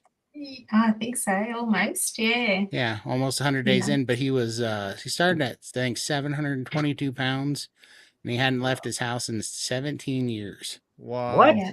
Wow. Holy crap. Yeah. So he's doing the series with you guys. Does he have his own YouTube channel? He's thinking about it. He's about ready to put one together, but he's a little bit shy, but he's helping us in the background. In fact, he just hopped on with us the last Sunday that we did this and said hi to everybody, but it's truly amazing. I can't wait till he gets out of that house. It's going to be not too long. He's doing amazing. We love Michael. He's awesome. Yeah. Awesome, Michael. That's crazy. That's very similar to Bill, around 100 days too. Very similar, but a lot longer. That's crazy. Yeah, Where hurt my feelings. It hurt my feelings, man. I only got to 550. I couldn't get on the show, man. It just keep working on it. I cried myself to sleep over there. I can't. Todd, could you mention one more time what is the name of the show? Yeah, so we're calling it 700 plus and counting carnivore diet transformations. We do it every Sunday at 3 p.m. Mountain Standard Time, which I think that's 4 p.m. Eastern Standard Time or Eastern Central Time or whatever. So 8 a.m. Monday morning in Melbourne, Australia. There you go. Exactly. Yeah, so everyone go check that out. You could check it out at Todd's channel or Lindy's channel, right? Either. Yeah. Right. Yep. Yeah. Cool. Absolutely. That's awesome. Yeah, thanks, Mike. Yeah, I was texting with Jen earlier. I'll share this. She was texting me and she was like, "You need to answer some questions." And I'm like, okay, the whole panel here, there's 8 of us here. Haven't we been answering questions for like 2 hours now? I'm like, what are you talking about? I thought we were doing that. But I got a couple of comments like, answer the questions. I'm like, More than a couple saying that. Right. There's a bunch of people in the comments. I don't know what's going on. I'm in the twilight zone here. I'm like, it's precisely what we're doing. Must not be showing up or something. I don't know. Yeah. I did see somebody ask the question earlier about whether I like the Bengals. I mean, the Bengals or the Browns, and I'm a Bengals guy. If it's brown, flush it down. That's how we say that. Oh, nice. Yeah, there you go. I missed that one. Yeah. Buckeyes and Bengals here. Buckeyes and Bengals. No brown. Brown, flush it down. If I missed another one, put 7 Q's in front of it, then we'll see. There have been a ton. There's like 423 people on here, so there was a bunch of chats coming through. So I apologize if we missed some. But another super sticker, Raffaelli. I think I said that right. $20. Thank you so much. Really appreciate it. Awesome. Every penny, Carnivore Diet Doc. Let's see. There's a couple more on here.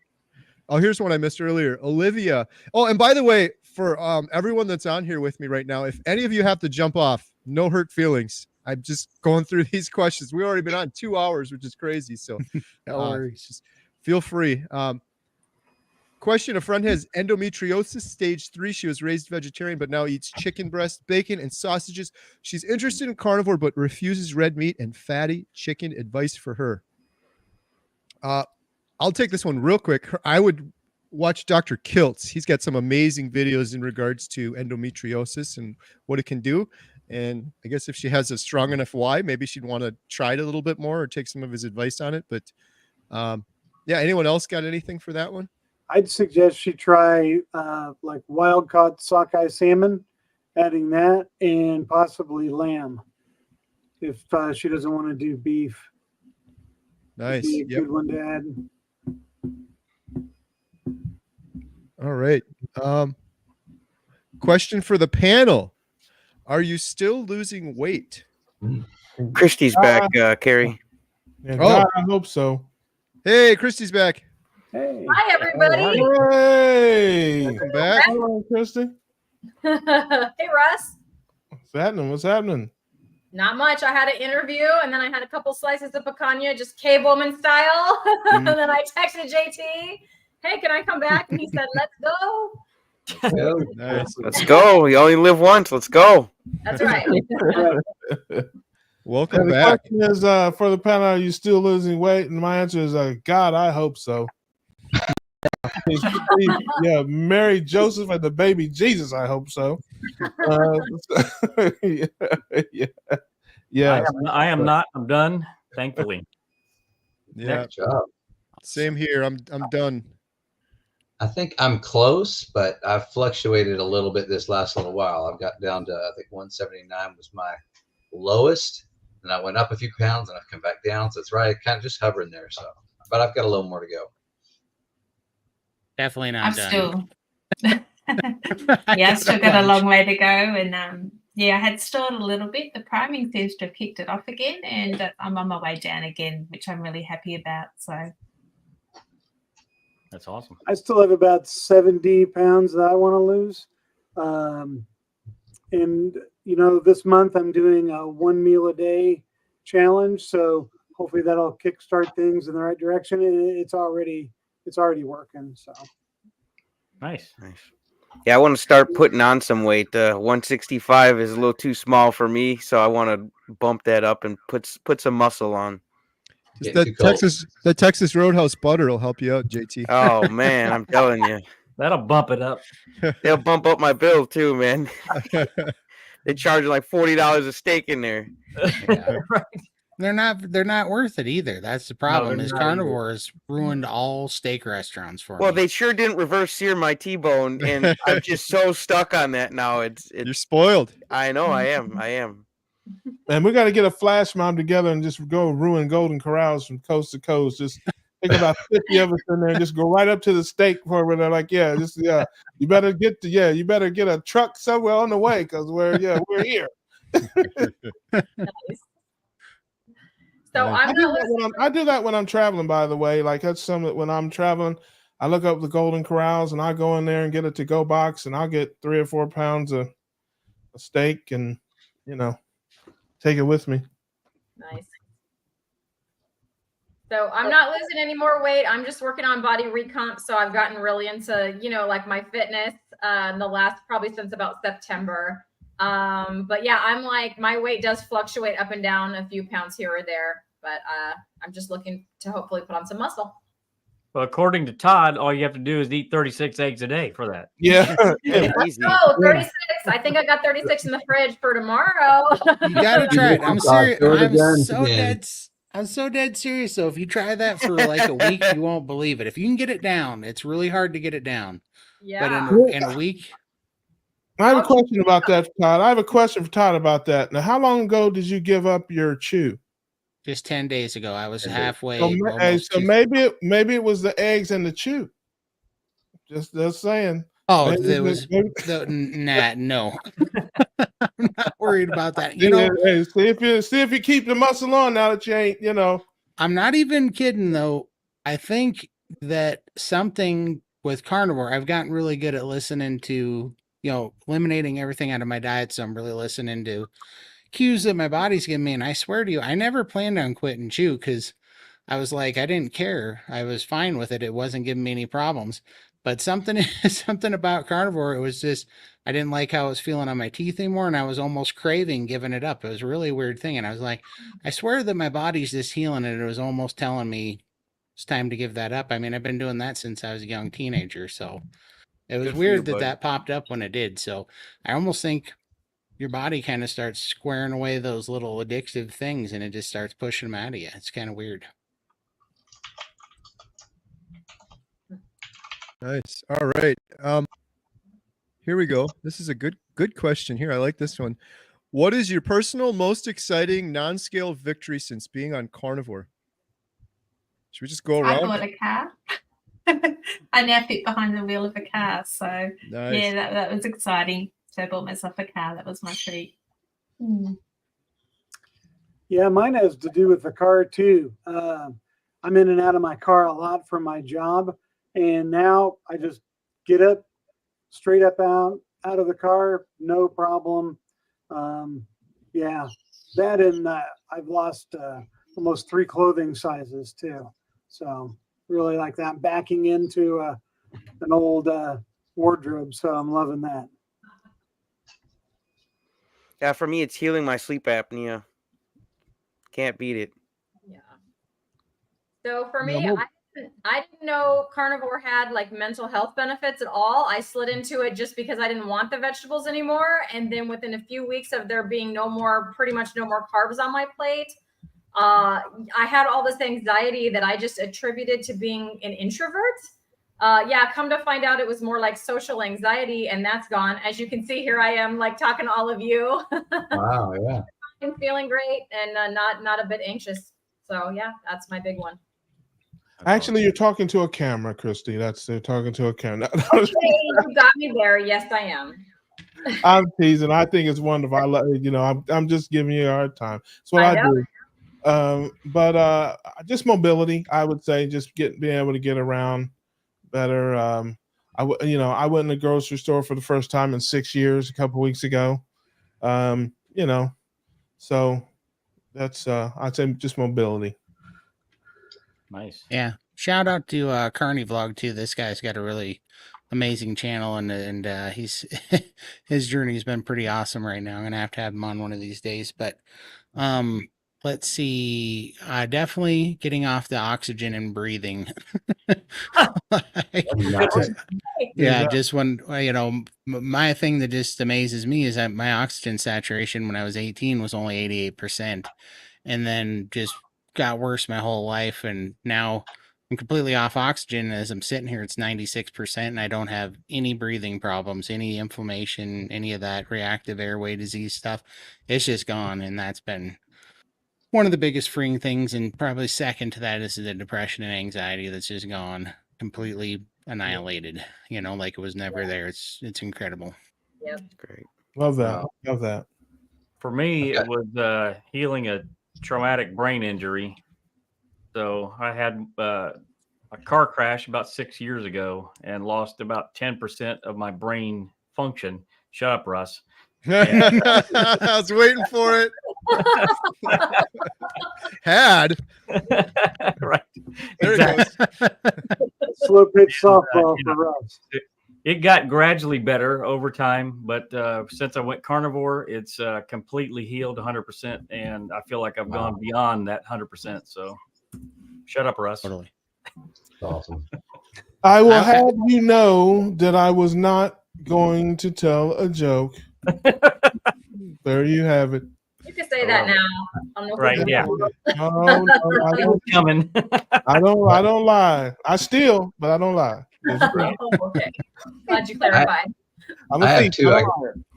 have two I got to comment on, because the first one that I was going to say was the energy level.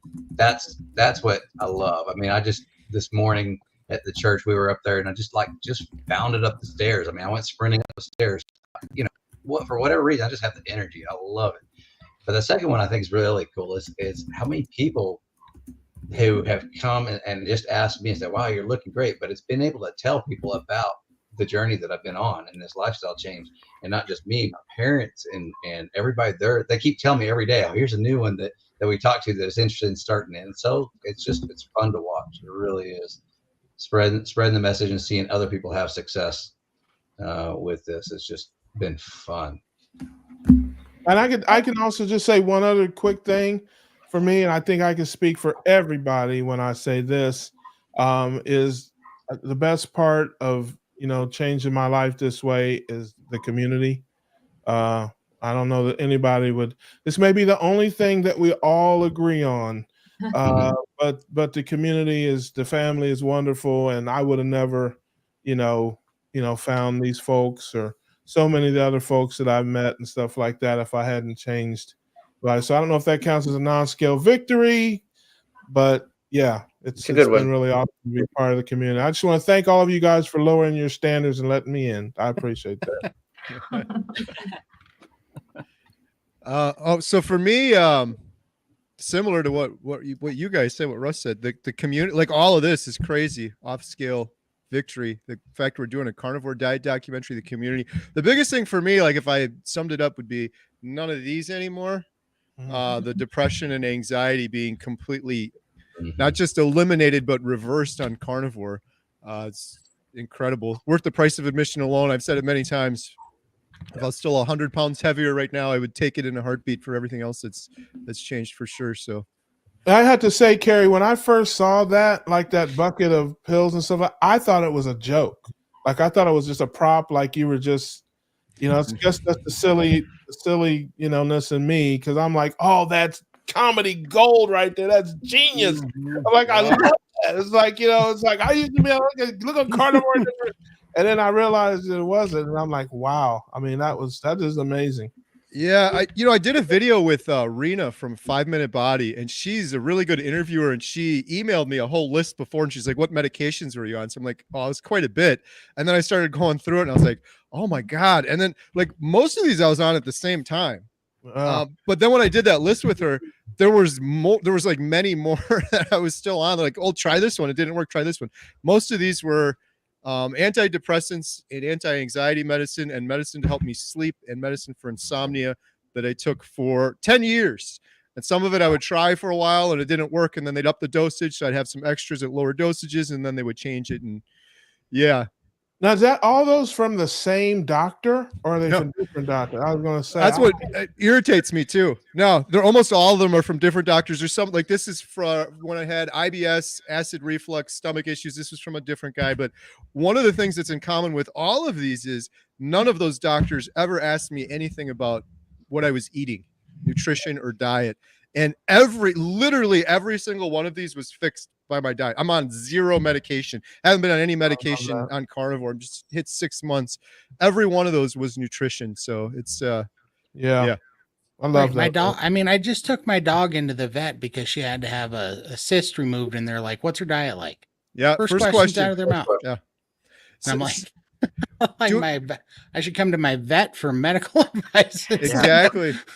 Doing this documentary, I've been talking to some smart people that have done documentaries, and one of them said, carnivore aside, if you could get one message across outside of carnivore, what would it be? And that would be it. Like when the majority of things that people go to the doctor for is just nutrition, and the doctors will never tell you that. This thing is embarrassing too. Like in retrospect, it's like, how foolish was that? I just kept going back. Give me more. I don't know. I was in the brain fog or whatever, but it's years and years and years. But now in retrospect, it just seems so common sense. Like, yeah, my stomach was hurting because I was eating all sorts of garbage I shouldn't have been eating.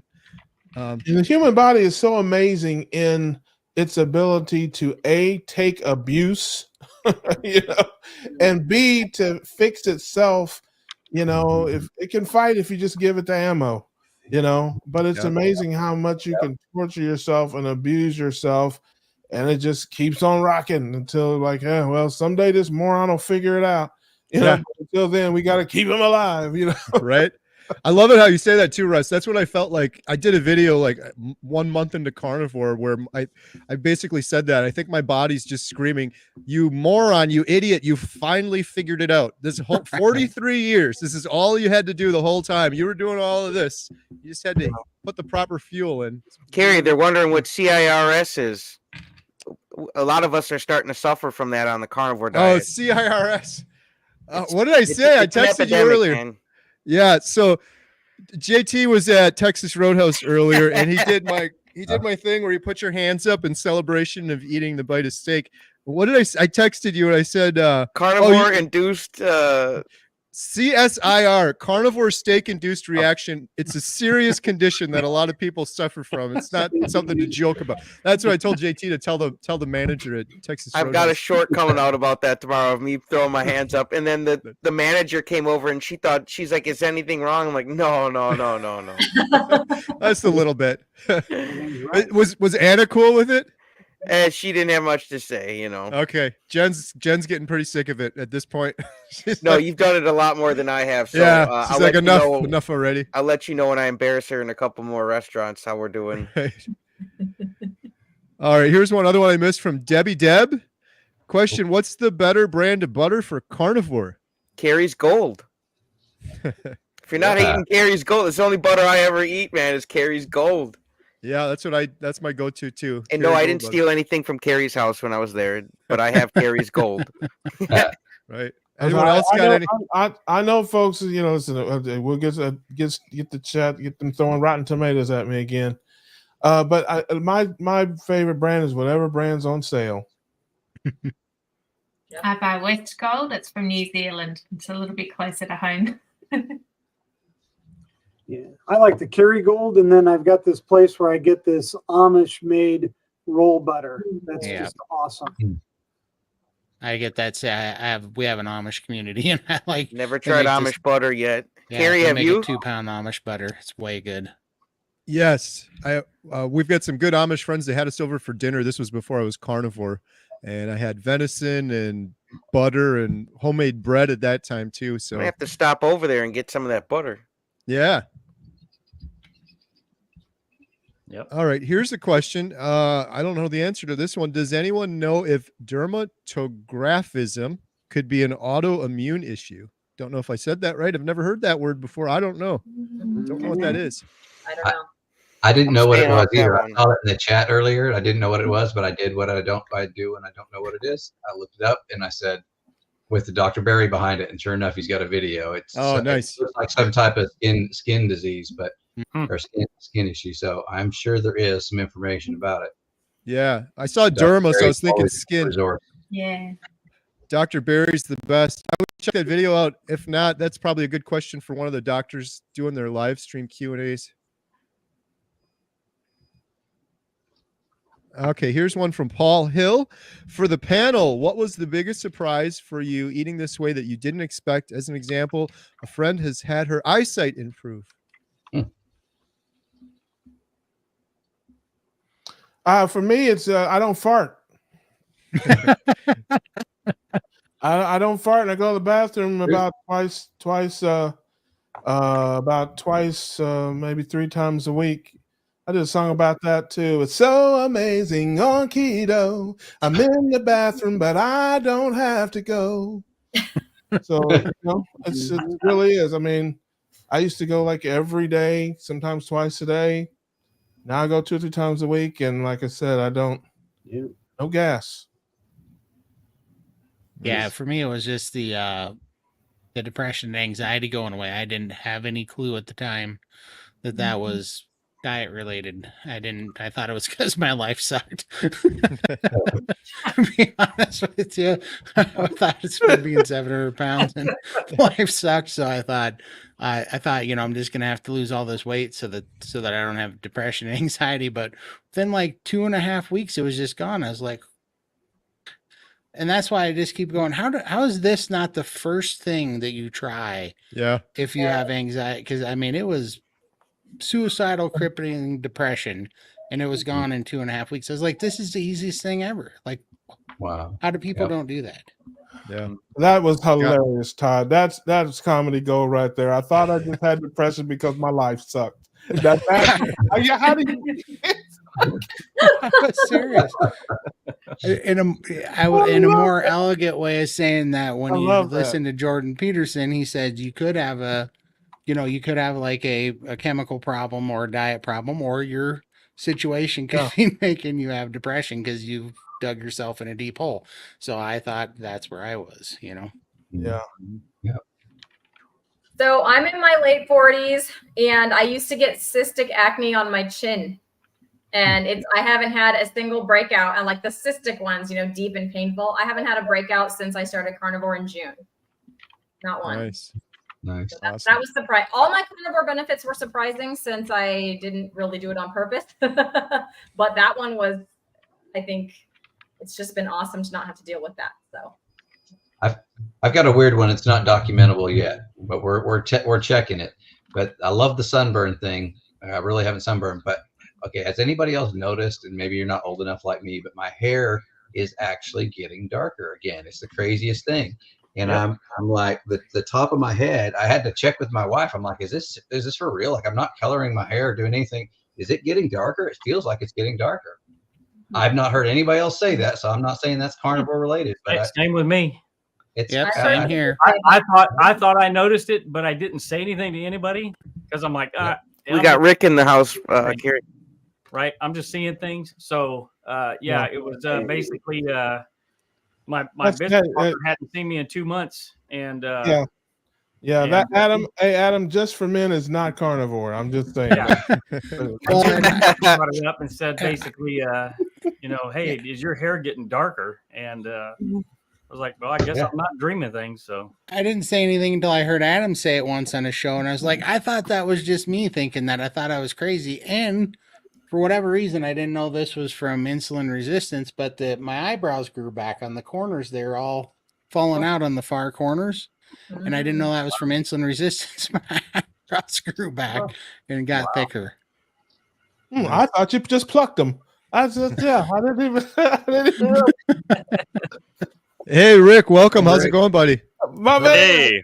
Quack, Can you hear me? Rick. Quack, quack. Can you hear me okay? What's Yes. going on, buddy?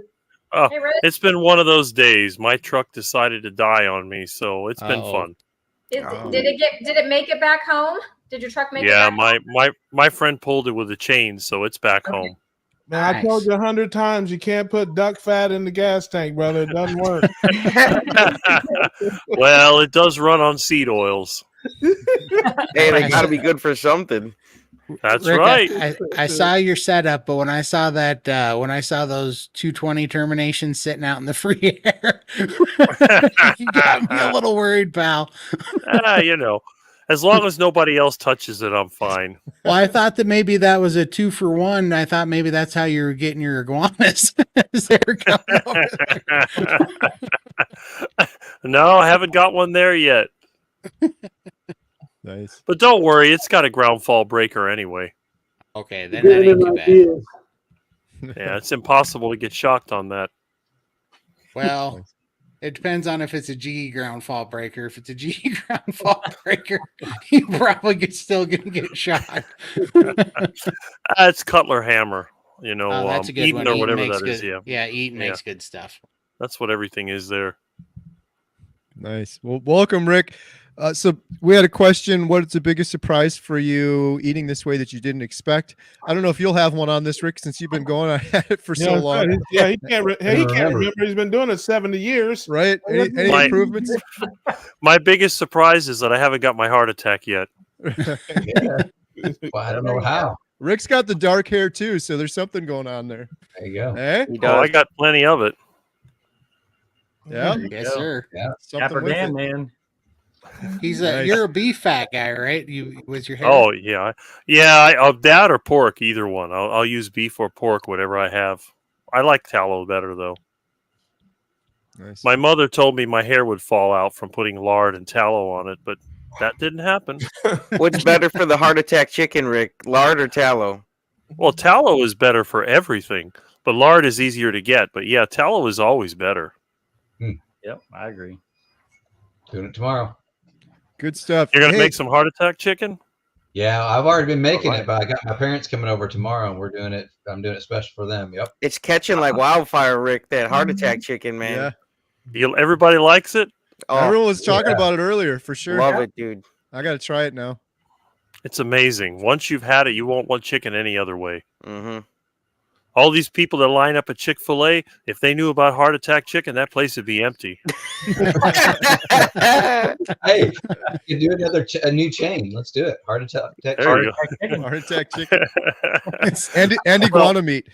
And iguana meat. Now, what I got to do, I got to make a video on my pacemaker pizza. That one everybody will like.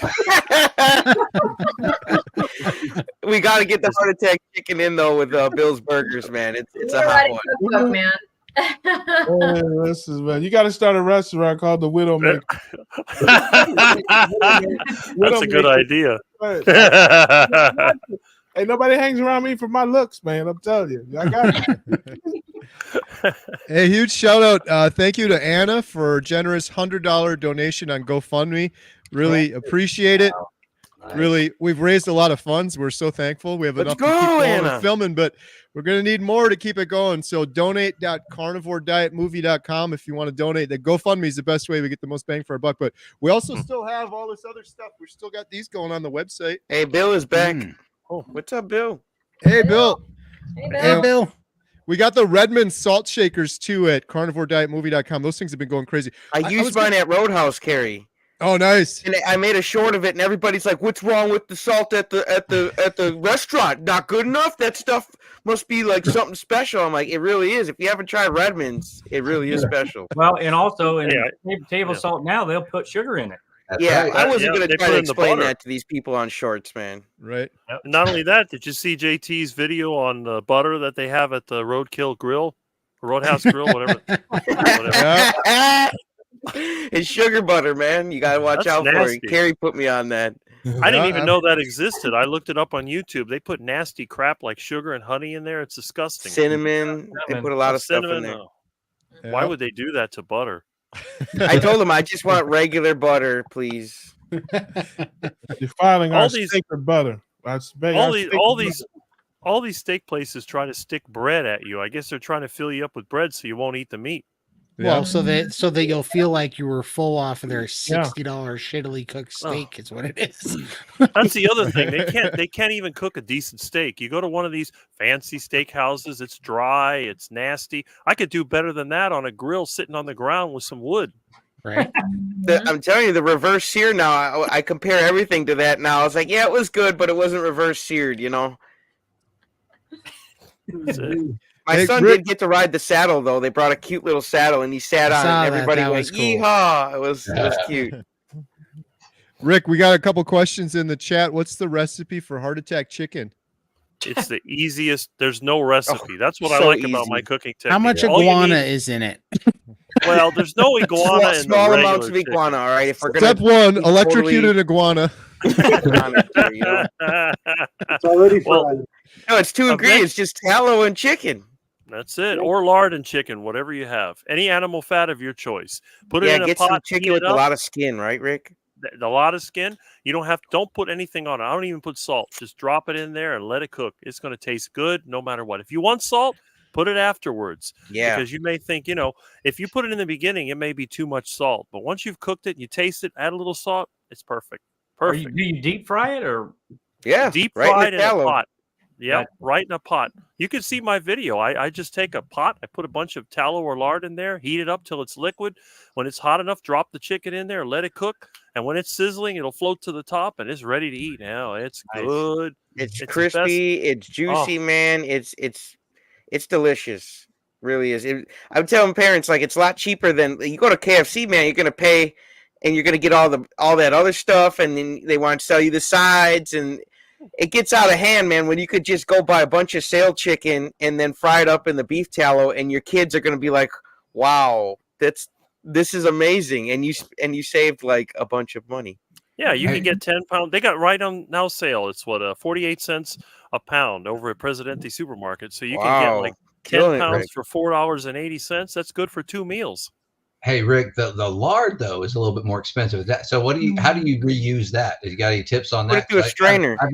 I've been Yeah. reusing it and put it back in the fridge, but I think that's good for people to know. Run it through a strainer, though, right, Rick? Clean it out. Run it through a strainer. I mean, most of the time, any water or stuff will boil out of it. So, what the trick with cooking this chicken, if you're going to do a deep fry, make sure you put some kind of screen or basket in the bottom so your chicken doesn't stick to the bottom of the pan, because that can happen. If you got a powerful heater, fire, or whatever, it'll stick to the bottom. So make sure that you put like a mesh. I put a little grate in the bottom, and then it's fine. You can reuse the lard several times. It's just when it starts to get kind of dark and soft, then it's only good for hand cleaner. then I stop cooking with it. And hair cream. I thought he was going Yeah, to say.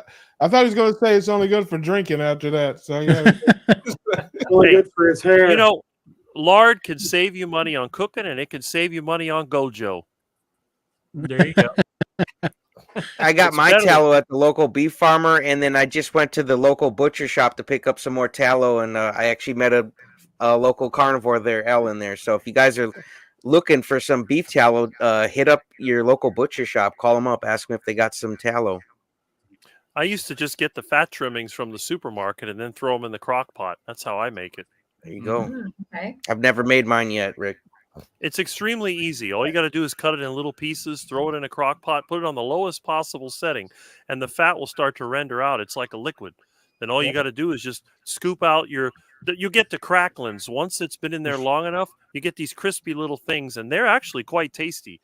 You know, what's left over after you render the fat, it's crunchy. Oh, it's good. It's just, you know, I don't even know how people can eat that garbage they sell in the store. You get like a bag of them crappy chips. They're nothing but cornmeal and potatoes and all kinds of duck food. And they taste bad and they're expensive. They're not cheap. It's like $4 for that little bag. Well, we've been buying a lot of that chicken, Rick. Thanks to you, that heart attack chicken, man. There you go. Oh, it's so good. It's addictive. That's the only bad thing. Once you've had it, you want to have it every day. It gets to be a problem. It is good though. It is.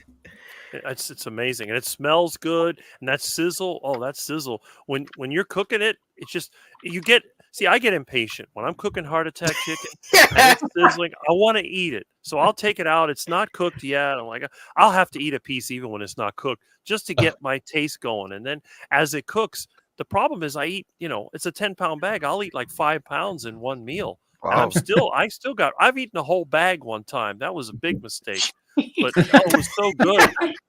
I mean, a whole bag of chicken. My friend was like, "There's no way you can eat 10 pounds of chicken." I said, "Oh yeah, you watch me. Hide your chickens, folks. Hide your chickens. Yeah, that's right. And your iguanas. Yeah. Yeah. I'll have to make a video on heart attack iguana. It's really good. If you fry it with the skin on it, the skin is actually somewhat crunchy. So, you know, and it grosses people out when you're chewing on iguana legs or an iguana tail. It's grossing me out just talking about You're it. kidding me. Yeah. Oh, it's good. Trust me. I'm add that to the list of things brothers don't do. All right, we got another question from Shelly. Is there any meat or dairy I can't have, and what about seasonings? Yeah, you can't have skim milk. Any kind Highly of- advise against skim milk. Just stick with heavy cream or butter. And meat, you know, everything from chicken to iguana. Some seasonings will have carbs in them, like taco seasoning. So you just have to keep an eye on the back of the packaging. But if you're going to have 3 carbs from taco seasoning and you're still going to lose weight, I don't think it's the end of the world. But you do you. Sugar's That's the in other a thing I lot forgot of about. I forgot about my heart attack tacos. I got to make that too. Rick, you're making me hungry, man. Listen, man, I gotta. Why is everything heart attack? What about the people out here that want to have strokes? Okay, Well, you know, that has another indentation. That's a pretty good idea, but the problem is that my parents always told me, "You're going to get a heart attack. You're going to get a heart attack. You're going to get a heart attack." So I'm thinking, no, I called everything heart attack. Heart attack chicken, heart attack burger, heart attack, you know, anything. As long as it's cooked in lard or tallow, you're going to get a heart attack. So, you know, and he's still trying, folks. Rick, I'm still trying. You know, the guy in the corner is Rick. They're asking who's the guy in the corner. It's Rick. You know, I'll give you an example. I must have walked like 7 or 8 miles today. I had to walk home with my groceries because my truck broke down in Winn-Dixie when I was getting meat on sale. They marked the ground meat down to $1.99 a pound. And you know me, I went in the store. Every time I drive by the Winn-Dixie, I go inside to see when there's a sale. You loaded up the truck too much, man. It overheated.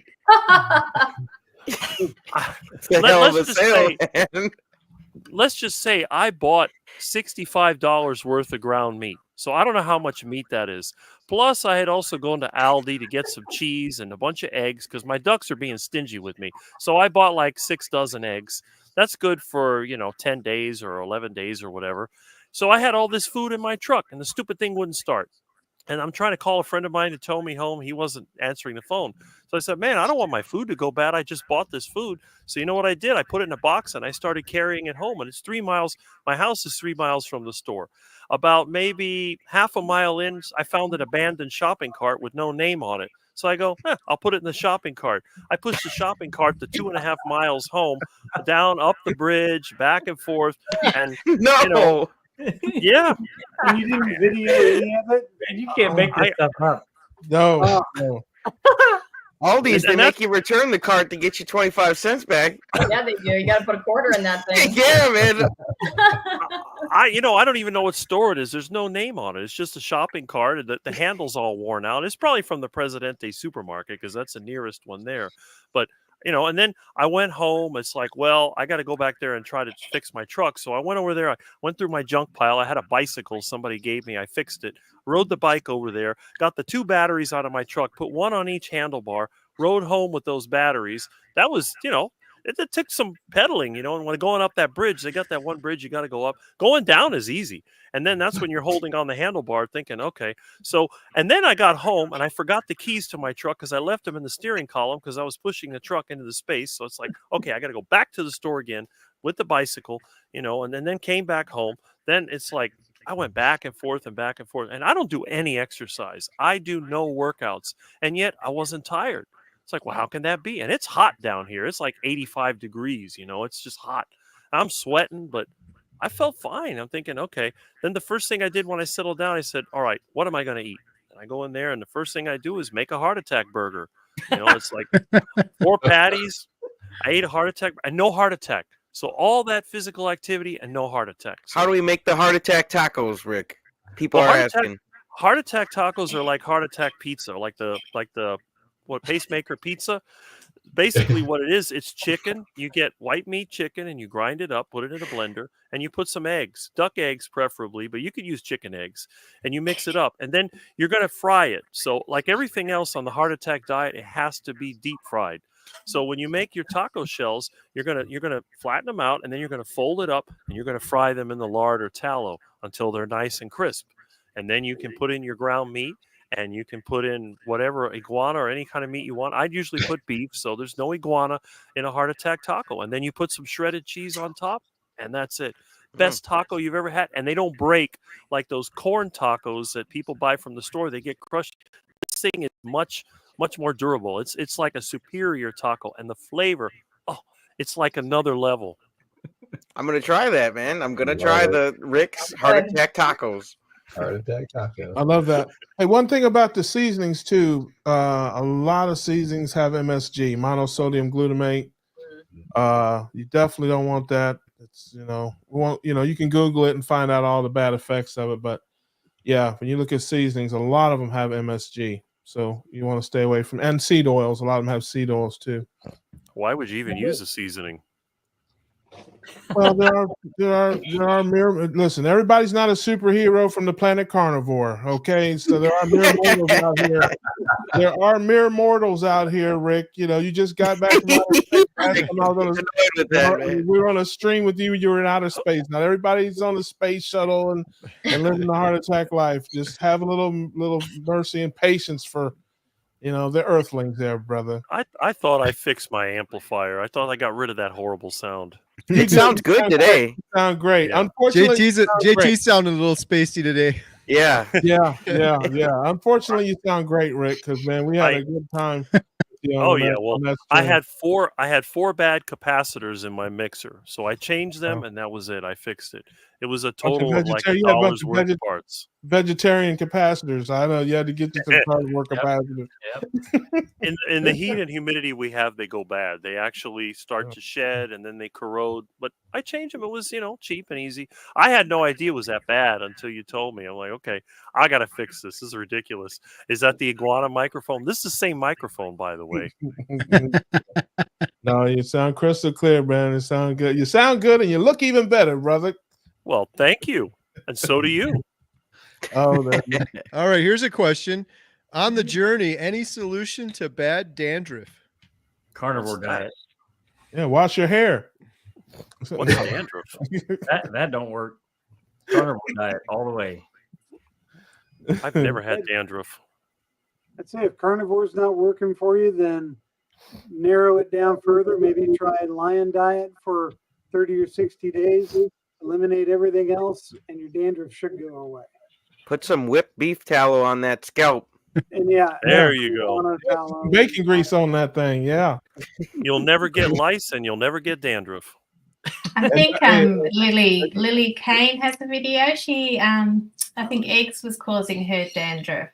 So that may be something to look into, Lily Kane. Todd, check out her videos. What about you, man? All those eggs? Any dandruff problem? No, but I don't have hair to have dandruff with. So I don't think I'm a qualified person there. I've heard the whites too can do it. The egg whites. Yeah. I was going to say that what you don't want to use bacon grease as lotion or anything like that if you're scared of dogs. Don't do it. Don't ask me how I know. I actually tried some homemade tallow lotion on my hands, and the cats absolutely loved it. So I don't do that anymore. Yeah. Watch out for the iguana eggs. Uh-oh. Hey, our friend Ellie, Nourishment Redacted. I'm passionate about feeding children more meat, less junk. What things do we have to do as a society to try and help the future generation not be addicted, fat, and sick? Yeah. Just keep speaking up as a parent. Your kids, you know? But yeah, vote for. Hey, listen, we can start a carnivore school board.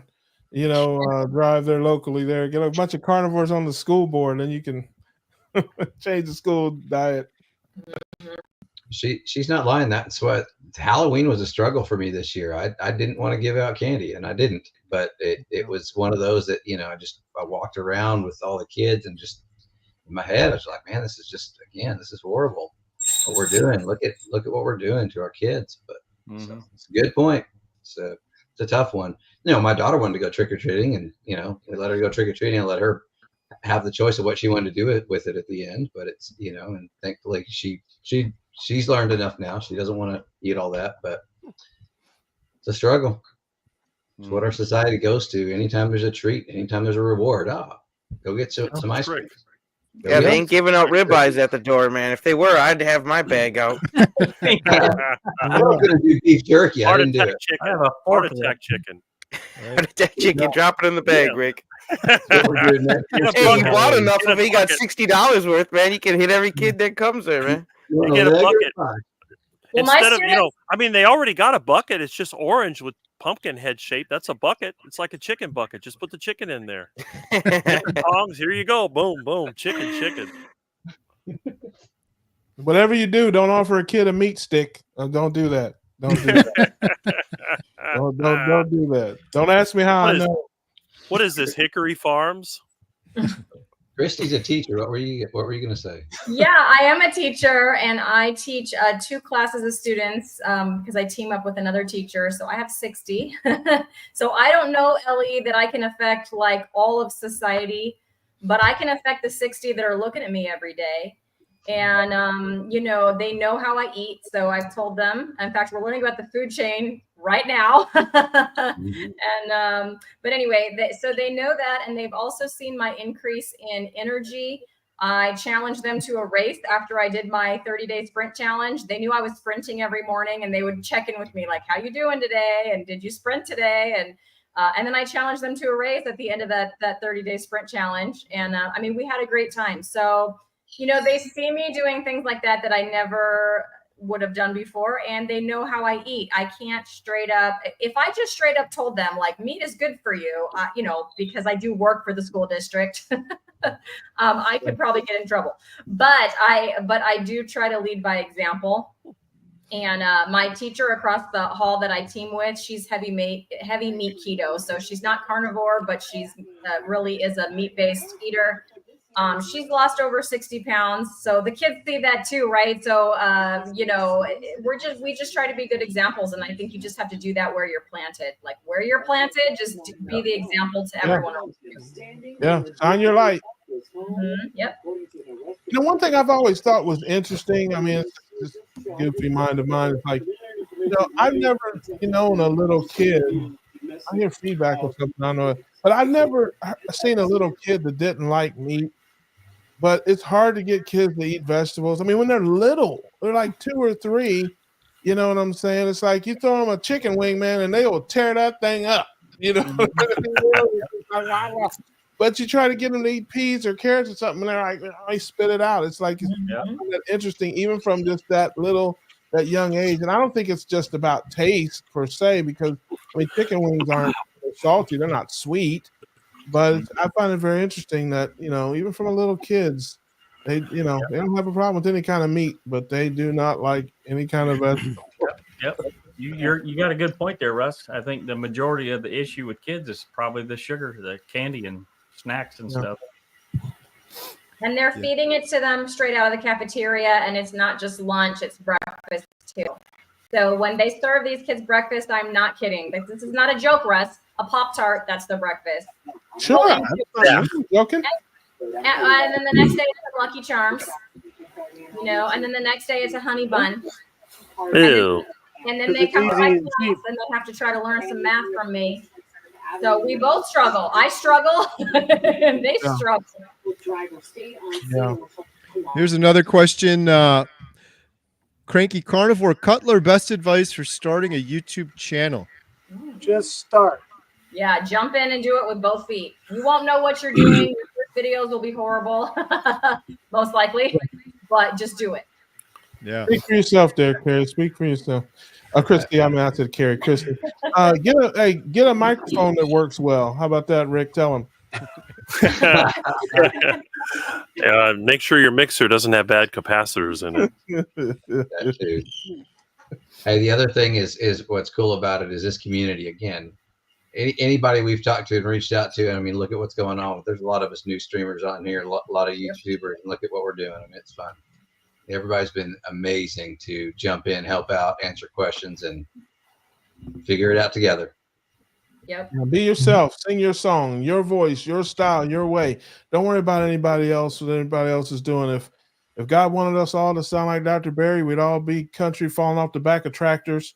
I mean, just do your thing, your way. What is that? That's the Dr. Barry finger. You said Dr. Barry. Have you watched one of his videos, Russ? No, as a matter of fact, I have no idea who he is. But one other tip, someone left this comment. Adam, myself, and Rod, we did a video a while back with some YouTube suggestions and ideas and how to do thumbnails and all that stuff. So that might help you out as well. But yes, Carrie, thank you, because that helped me out. I think I watched that the day or two before I started my channel because you inspired me to start mine. So that's cool. Very helpful. Awesome. I can attest. Awesome. Glad to hear it. Yeah. I always tell people just don't overcomplicate it. So many people too are like, I got to go buy a camera, got to do this. Like your phone, start with your phone, keep it simple, especially on Carnivore. People want to hear your story. You don't have to have a big elaborate production necessarily. And your phone is the best camera you'll ever have, probably, for most people. I mean, it's, I've bought cameras myself. My phone is way better than any camera I ever bought. Absolutely. Hey, we got to wrap this up. This is crazy. We're almost at 3 hours. I got maybe one more question here from Olivia. I thought we were doing a 24-hour stream. I was just saying that to Adam. Adam, wake up. Adam and I are having JT flashbacks. Yeah, I was wondering earlier. I was like, we got to check on Adam just to make sure he's all right. I swear, I still say he could put a cardboard cut up, man. Not and then go use the bathroom. He's never all right. Could you guys imagine another 21 hours? 21 more. No. Actually, I think it was 23. I know how that was. I have less padding on my ass than I did for the live stream, so it's going to be tough, man, if you did want to do another one. That's why you use a couch. Yeah.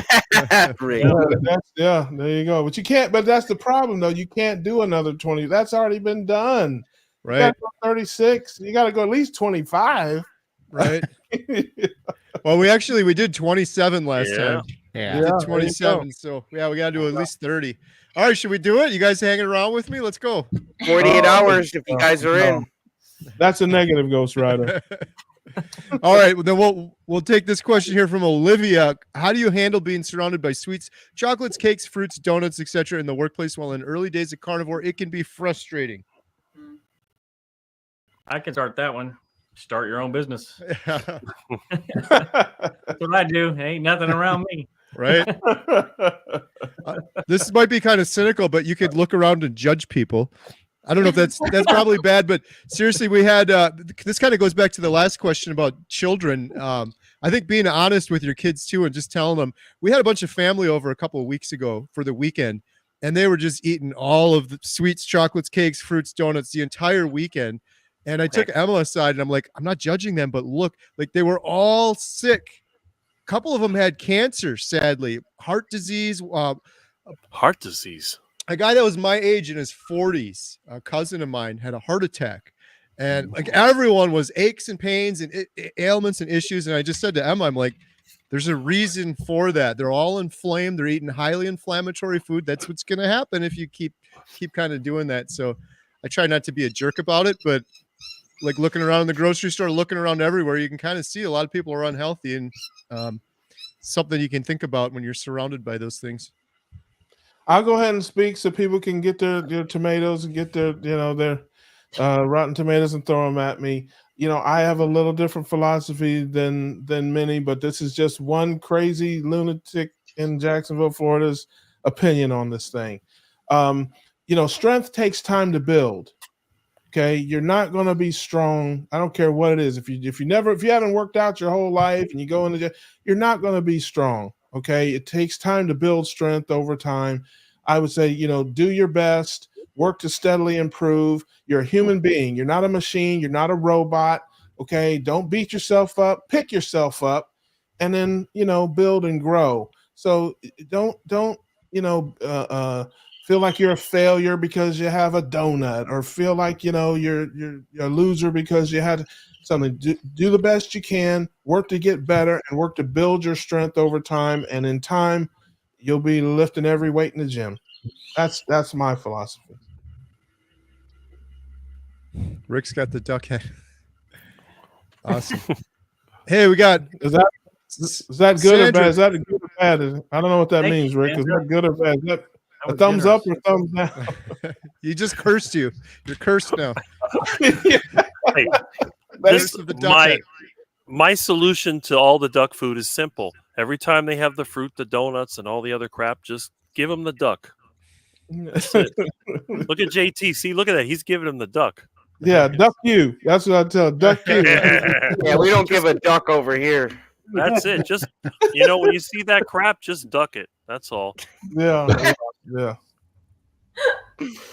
One Hope for All, Sandra, thank you so much. $20 for Healing Humanity, the name we finally came up with for the documentary. Really appreciate it, Sandra. Thank you. Awesome. Hey, huge shout out to all you guys. Hey, we should go around real quick. Everyone's got to check out these YouTubers. Adam at Carnivore Today, Russ, Homesick Buckeye, Ashley, Rhett, Carnivore Brothers, Todd, Carnivore Cure, Rick, Charger Mopar, the original, Christy, Meeting Wellness, JT, Coach, Poco Moonshine Family, Who's Your Carnivore, Brett, and the legendary Lindy at Limitless Lindy. She knows no limits, folks. Knows no limits. You guys are all great. Thank you guys so much. This has been a lot of fun. Appreciate it. Appreciate all the support. Carnivore community is amazing. Yes. Rock and roll. Love you. Thank you guys. You all are See you next week. You guys. Thanks for having us. See you guys next week. Yep. See you guys. Chicago.